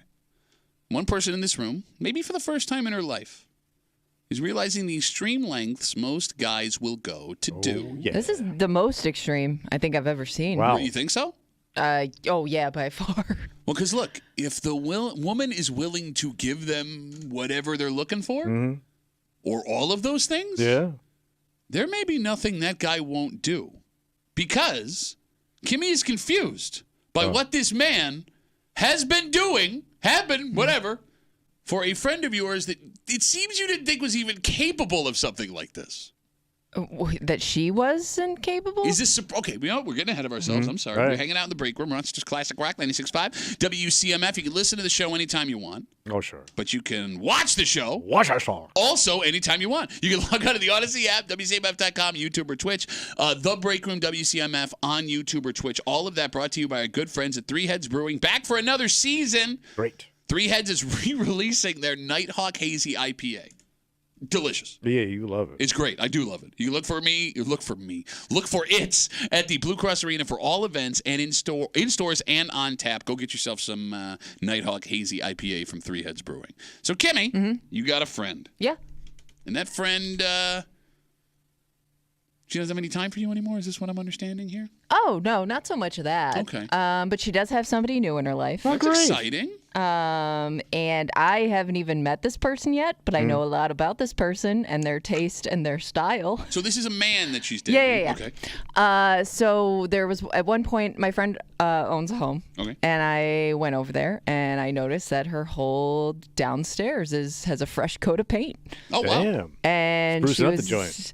telling me that she's seeing somebody new, and this guy offered to paint her living room and kitchen for her, which pretty freaking cool. Offered? I guess. Okay, all right. And again, this is so new. I don't even know what this person looks like. Right. Nobody's really even been introduced to this person yet. Okay.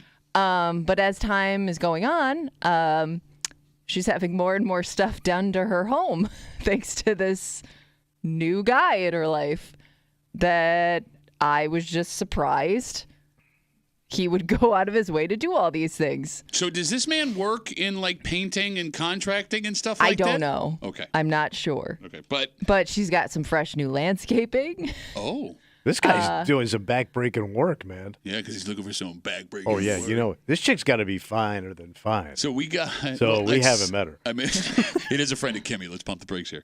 So we got fresh paint. We got landscaping. Yeah.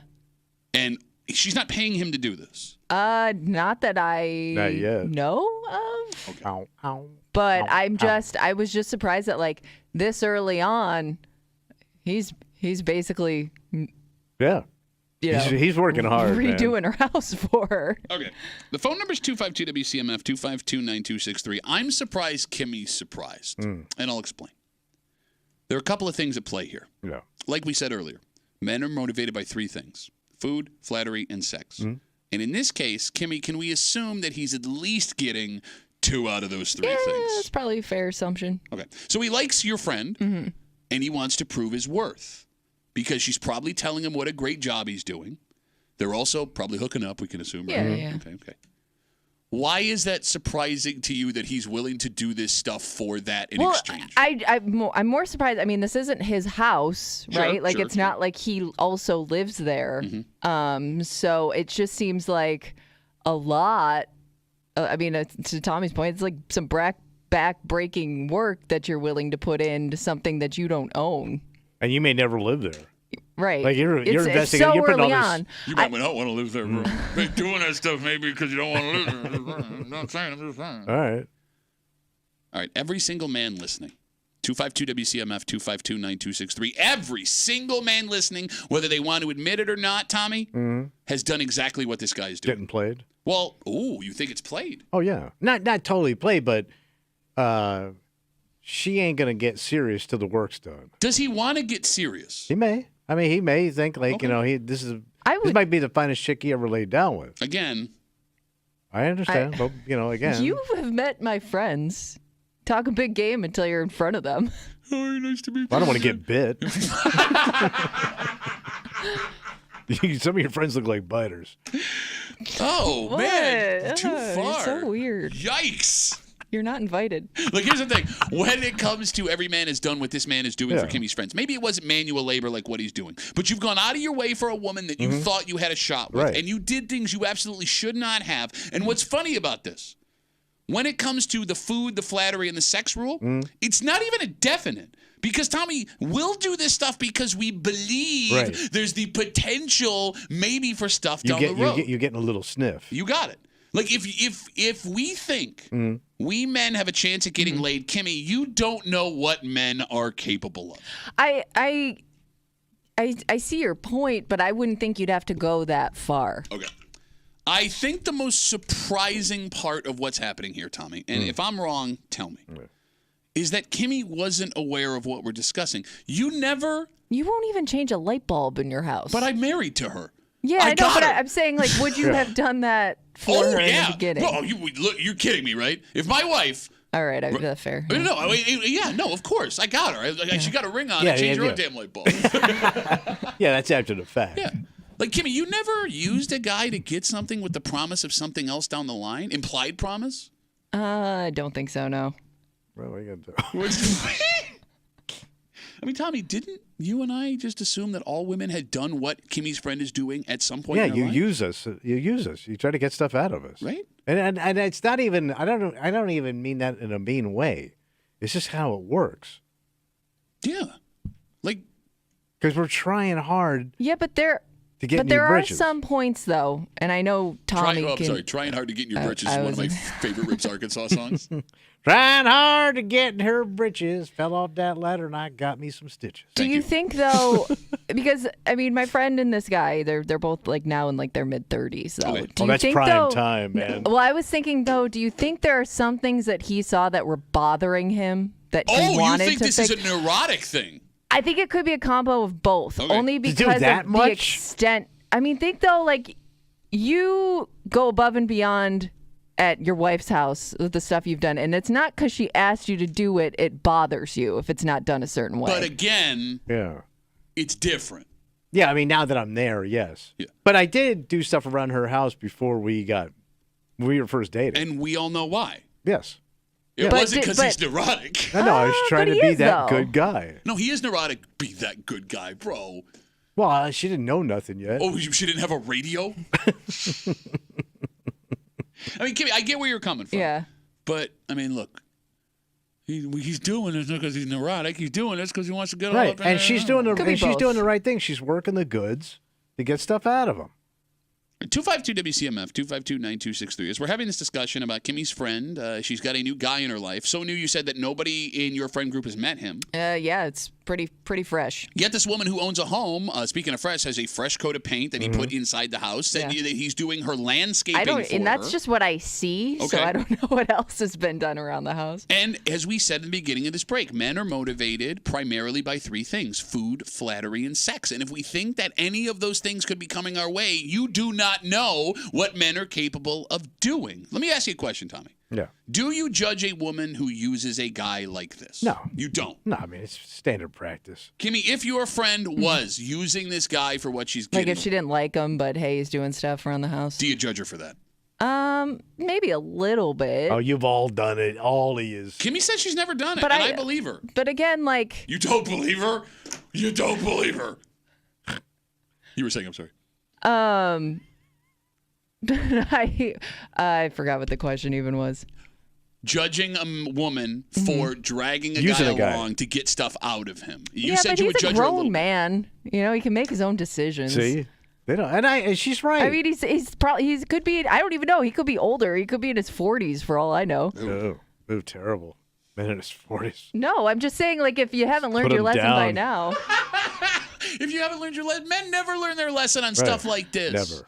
Because all you ladies have to do is take off your sunglasses, bat your eyes a little bit, and we're back in again. You know she's got the outfit when he comes over. Oh, what are you doing? She's got that outfit What are you she doing? wears when he's over. And by the way, enjoy it because she's never wearing it again. If you settle down with her, you'll never see that outfit again. Kimmy- but she's got that I need things done outfit. Kimmy, does she have the outfit? I don't know. I'm not around She wouldn't when know they're fashion, man. What did you say? She don't know no fashion. She don't know no fashion. She don't know my fashion. She don't know no fashion is my second favorite Ribs Arkansas song. She don't know no fashion. That's why her house ain't painted, because she's got no passion. It was his less popular album. Yeah. Fugly don't get paint. That was better. That's my tour. Fugly don't get paint tour. I mean, look, here's the thing. You know, you're sitting here and you're starting to go down this road of like, you ladies are taking advantage of guys, blah, blah, blah. But look, if we're being fair, it does go both ways. There are guys who will tell women how wonderful they are and that they see them having a future together, only to bail when they get bored with sex. Yeah. I would argue that's worse than what Kimmy's friend is doing here. It's a fair fight. No, because, like, look, he's putting in a couple hours of work. This woman is changing her life, thinking she has a future with somebody, only to be left in the lurch. But we've all done that. There are guys who will fawn over women just to get over other women that they still want to be with, All right. knowing that this is a short-term thing, a rebound chick. And we may not use women for stuff that we need, like our laundry or getting a house painted or landscaping or whatever, but we'll break their hearts to get in their pants. A lot of us are guilty of that back in the day, even grown men now. Even a place to crash. Okay, you just proved my point. I did that. How is that different? I was going to say. It's not, but I don't think I'm a bad person for that. But you think you're starting to go down the bad person road No, for ladies? No, I was teasing. But I said, no, I didn't hold it against her. Okay. Well, but I don't hold it 'cause against he me. painted it as her living room. I mean, I've said some stuff just to get by, man. I mean, you probably know guys who stayed in a relationship just because she was pretty much his mom at one point, right? Any port in a storm. I was going to say took care of everything for him. My sister got played like that 5 times. I understand. And she kept signing up for it. No, but I would argue that's worse. I would argue that's worse because that ruined your sister's life. But she kept doing it. Okay. So I can't really blame the guys. But she was a rube. You can't really blame the guys because you were doing the same thing to other women like your sister. I did. Okay. And setting up your sister with those guys. Yeah, horny corny who was married. That's a real story. Tommy hooked up his sister. Never heard it said that. With a coworker named Horny Corny who was married, knowing he was going to cheat on his wife and bang his sister. He was a drinking buddy of mine. Holy crap, man! How do you talk about that at the bar? So, how was my sister's vagina last night? I did ask how it went, and he said he had a great time. Oh my God.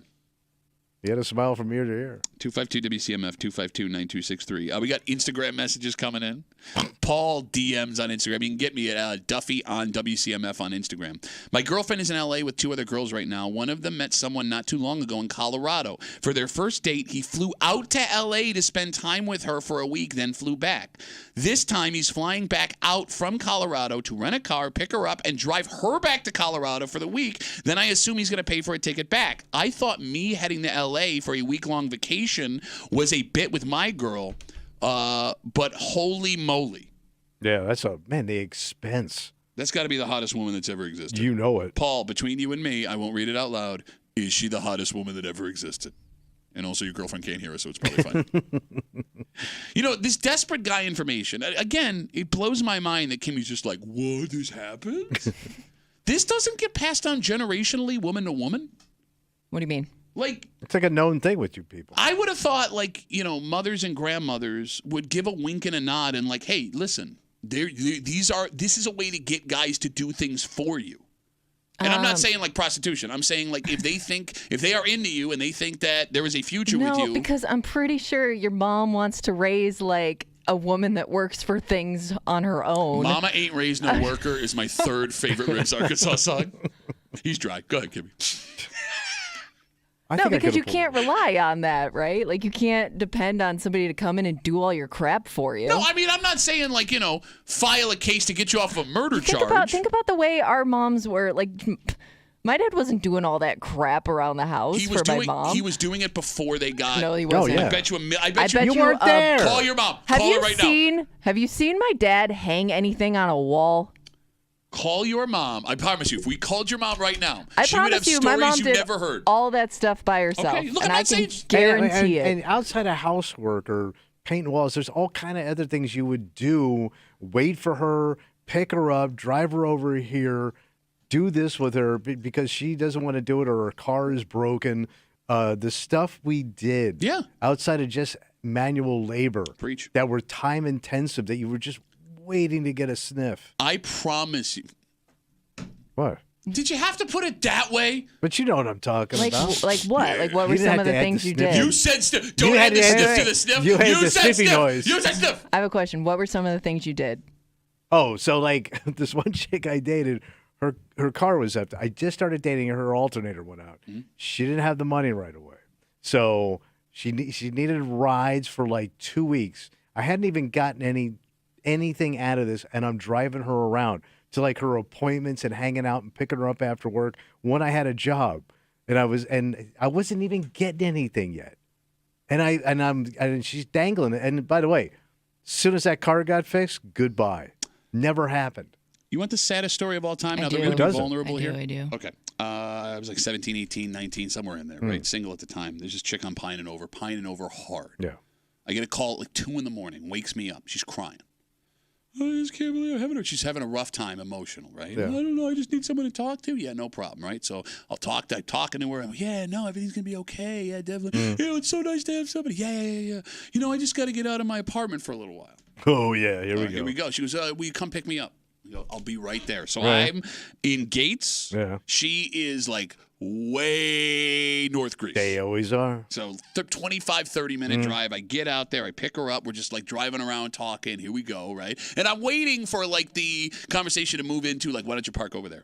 Yeah. And she, after like 45 minutes of driving around, she's like, oh, it's so nice to have someone to talk to. Would you mind dropping me off here? Where's here? Her ex-boyfriend's house. Oh, nice. Which is why she was sad. I got up out of a dead sleep to go pick her up, drive her around, listen to her cry about a relationship for like 2-3 hours, only to drop her off so this guy would have sex with her. I am not proud of myself for doing that. But in the back of my head, But you didn't know. I knew though. No, I kind of in the back of my head. I No, knew but the weren't you whole time. thinking there was going to be a little road HJ showing up? But there was nothing that. I mean, look, I thought so, but there was nothing that suggested it. No, but I'm kind of thinking we're kind of going down this road. So the point I'm getting at, Kimmy, with your dad is, if you were to talk to your mom and ask her what he did, and again, not with the manual labor, whatever, the man your father was, while courting your mother you're obviously is more not the man you know. No, okay, but you can make that argument for both sides. Like, when you're starting to date somebody, you're going to show them a side of you that does not exist. You're but putting they it ain't forth doing your squat. best self. Hot chicks don't do squat. They don't have to. How would you know? You've never dated a hot chick. Except for your wife, currently. Did you hear But that took you a long time to get there. We'll text her both at the same time. Oh, let me go upstairs, too. Hey, upstairs woman, too, that Kimmy has to work with every day. You know what I you mean, were though. never Of hot. all the stories Sorry that you've about told that, yeah. about the women you've dated and their nicknames, Sorry. Oh, she's texting me back right You now. have no tell idea. that you don't flat talk to any bitch of your ex-wives. that you've stepped in it, girl. I think my favorite sentence. At least you're wearing the right shoes. I think my favorite sentence in that whole exchange was, "You don't talk to any of your ex-wives." 252 WCMF 252-9260. Let's take some calls. We've been rambling. Kimmy's now in trouble. Let's talk to Ben. Hey Ben, how are you, buddy?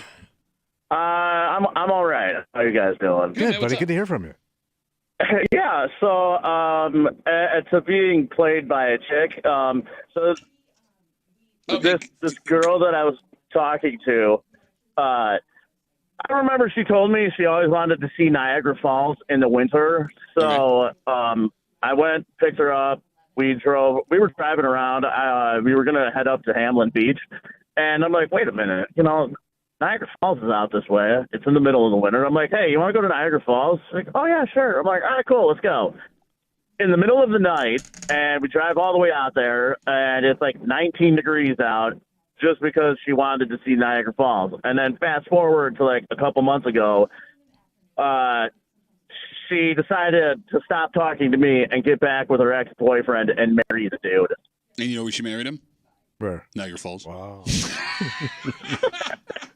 Yeah, look, man. Well, yeah, it sucks because like I remember that type of stuff, like what people like and like stuff that would mean a lot to them, and I'll go out of my way to make that happen. That's Which is what weird I would because, do. we know that it would mean a lot to us if you would stop talking, but it never happens.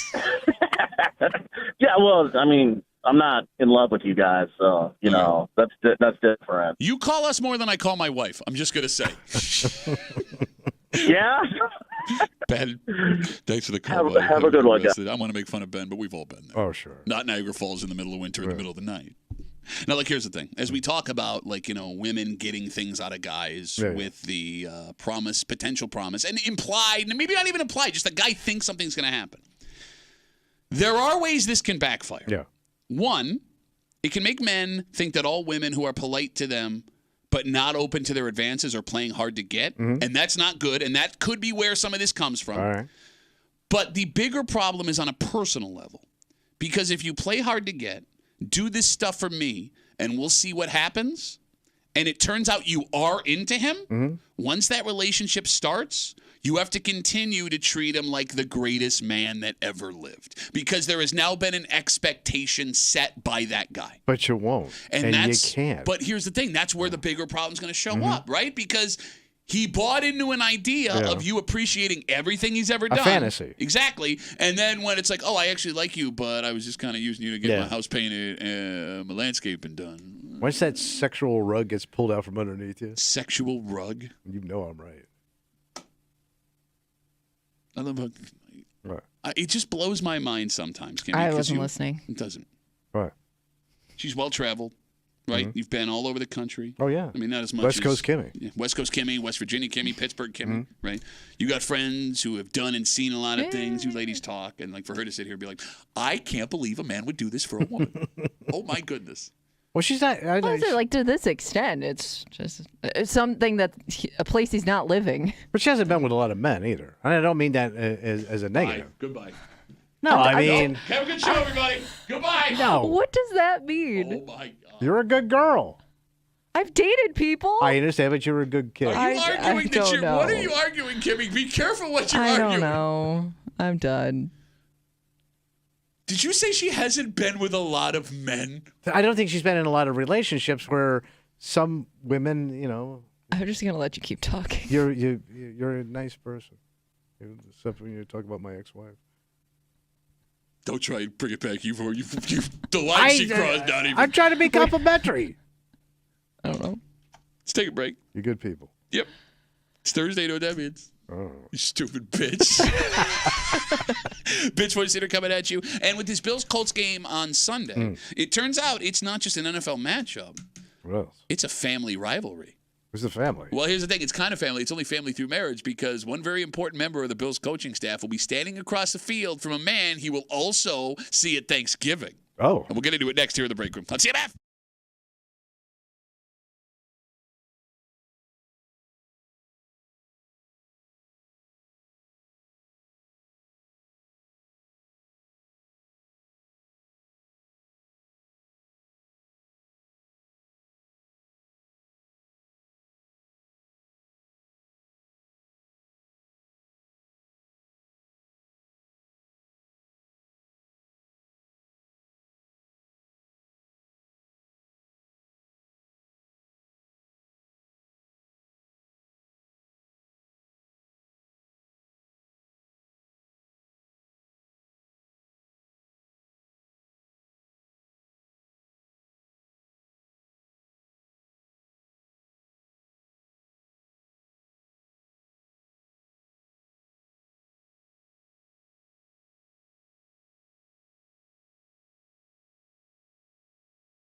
This would be the most awkward of family face-offs because you don't even have the ability to like put your arm around your brother after this happens and be like, "Hey, we're still tight," right? Because you may already have a rivalry with this person just based on the relationship you have.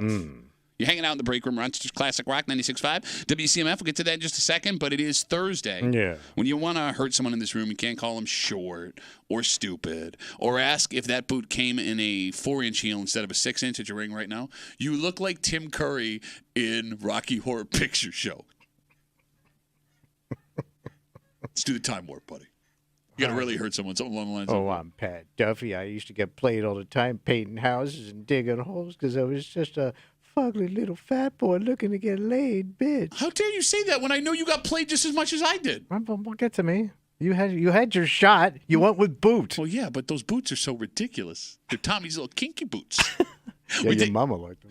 We take all your bitch voices, run it back. This bitch voice theater happens now. Let's see CMF. And now, Bitch Voice Theater, featuring Thomas Muley, accompanied by Patrick Duffy. I'm Pat Duffy. I want to go out for my little ice cream cup, but I can't today because it's not a cheat day. I can only like ice cream one day a week. Tommy doesn't like it every day of the week, but that makes Tommy a little bitch, but not Pat, which makes no sense to me, you little ice cream eating bitch. I didn't say trash. Oh, what happened, you bitch ass I didn't call. Oh, it's Tommy! And I won't make fun of coworkers when they wear costumes, and I won't make fun of my coworker, even though I knee-jerked in, because I just realized there's white plants. I didn't say garbage. I said it was a love fest. I said, then while they're ripping apart your kitchen or doing your garage or whatever, you're in and out. So the guy that did our thing, we used him twice. His name's Gaetano. Oh, yeah, excuse me one sec. Hold on.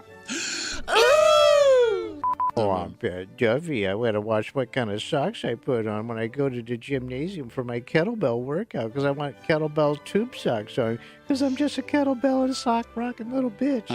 Pat, are you just pissed because you got disqualified? Point is valid. That's bad because you got disqualified. Poor baby. And I got lots to say about adults who are cousins at work till my coworkers do, and then I shut up because I'm a scared-ass, punk-ass, coward-ass, hiding-ass bitch. I'm Pat Duffy. I don't want to fly, but I'm going to be a good boy even though my long legs are cramping so much because I have powerful thighs, but right now they hurt me in my little air seat because I'm just a sissy little fly boy. You'll never understand how hard it is to live with powerful thighs. And that was Bitch Voice Theater on WCMF. So tomorrow's Football Friday. Get ready for this Bills-Colts matchup Sunday, 1 o'clock here on CMF. I'll be at the Bill Grace Tap Room in Shiloh. Okay. So come hang out, do that whole thing. But this game will not just be a matchup of two NFL teams. It'll be a family face-off. So who's the family? Bills defensive coordinator Bobby Babich. Oh, yeah, Babich. Yep. His brother-in-law is Colts quarterback coach Cam Turner. Babich takes on Turner. That's right. All right. And they are related because Coach Turner is married to Bobby Babich's sister, Janie. So here's the thing. Janie Babich. Well, she was a Janie Babich, but now she's a Janie Turner, we can assume. It's nothing to see families face off in the NFL. Hell, we had a Super Bowl of two Harbaughs, brothers, right? And it was fun and it was interesting. We've seen father-son connection. We've seen all kinds of stuff like that. This would be the hardest family face-off to deal with. What do you think? Okay.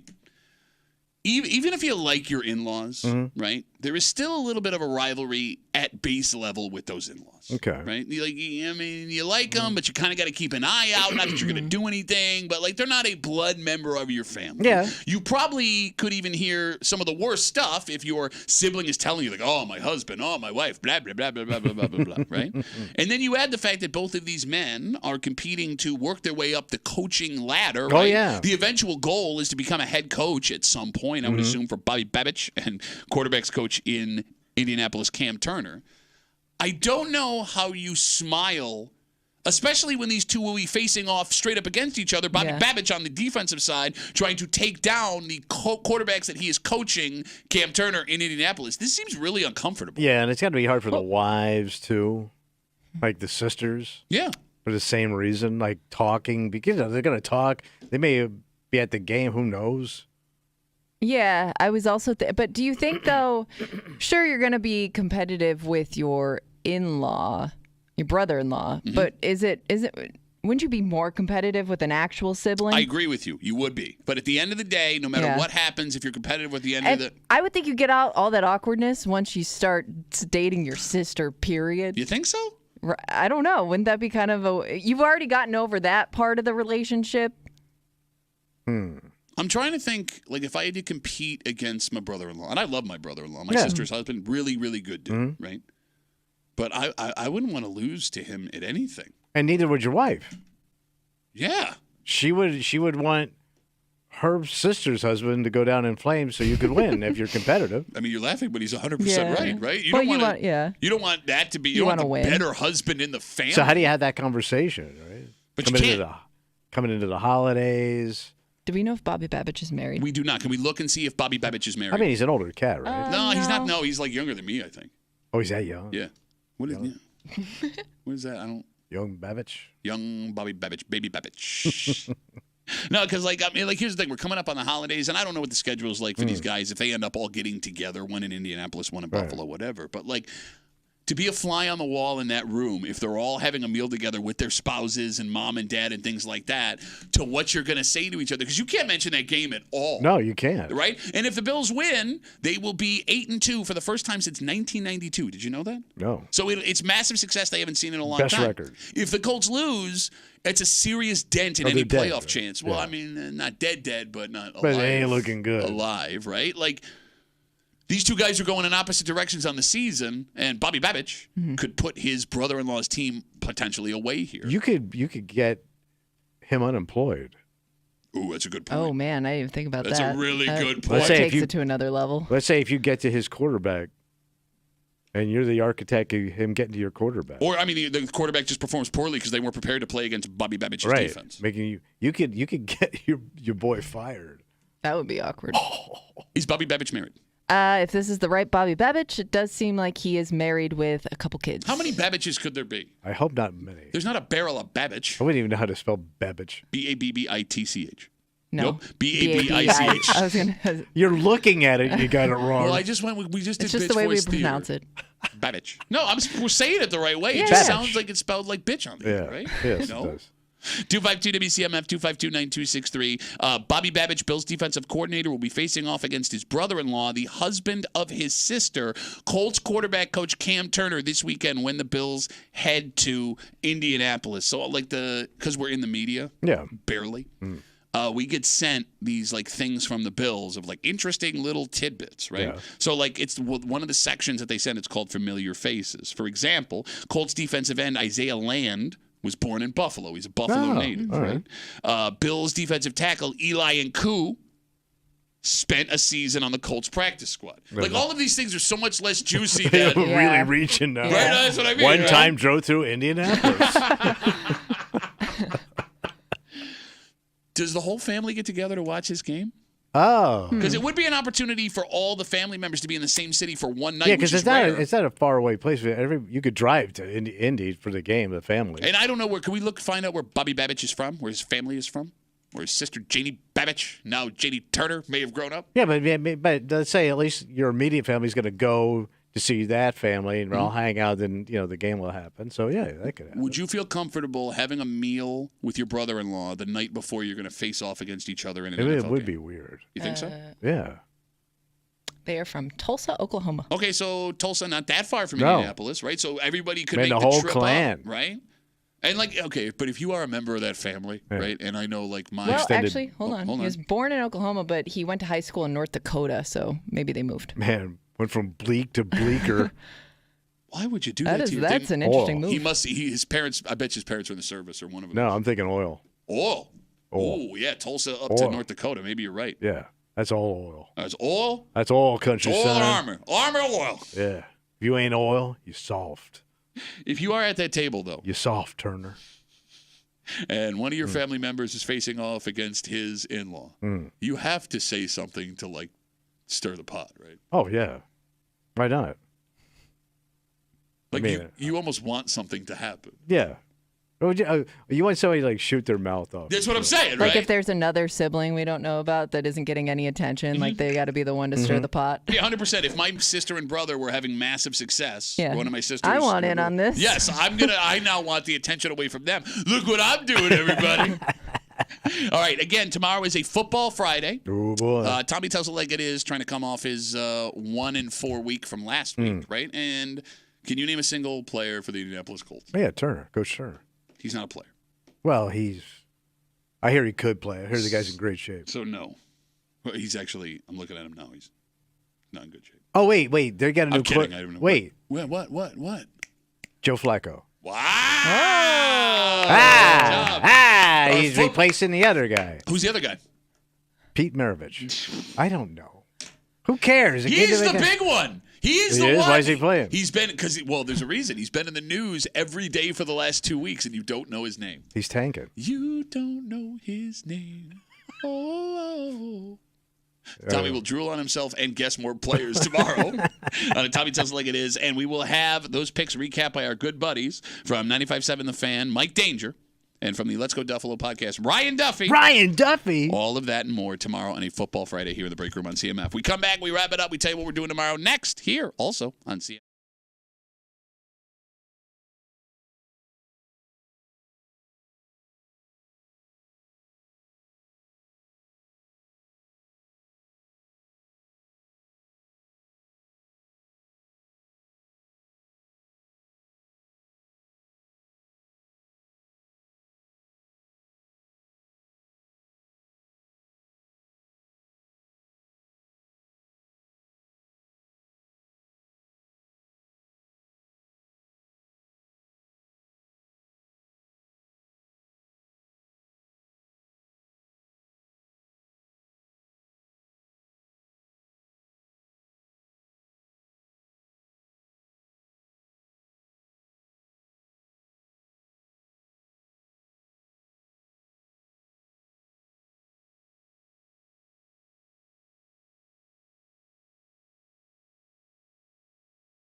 That's going to be Rapperoo. Adios, Thursday, Rapperoo. For a Thursday Break Room CMF, that makes tomorrow a Friday. You know what that means? I think we're going to get a little creepy. That's right. Creepcap coming at you. And as we just told you a second ago, Football Friday. Tommy makes his picks. Mike Danger from 95.7 The Fan. Ryan Duffy from Let's Go Duffalo podcast. And the newest Let's Go Duffalo podcast, currently up wherever you get your podcast. Let's Go Duffalo. Get up on your Bill stuff before we get you up more on your Bill stuff tomorrow here in the break room. We're late. Kimmy's already mad at us because Tommy said that she does not.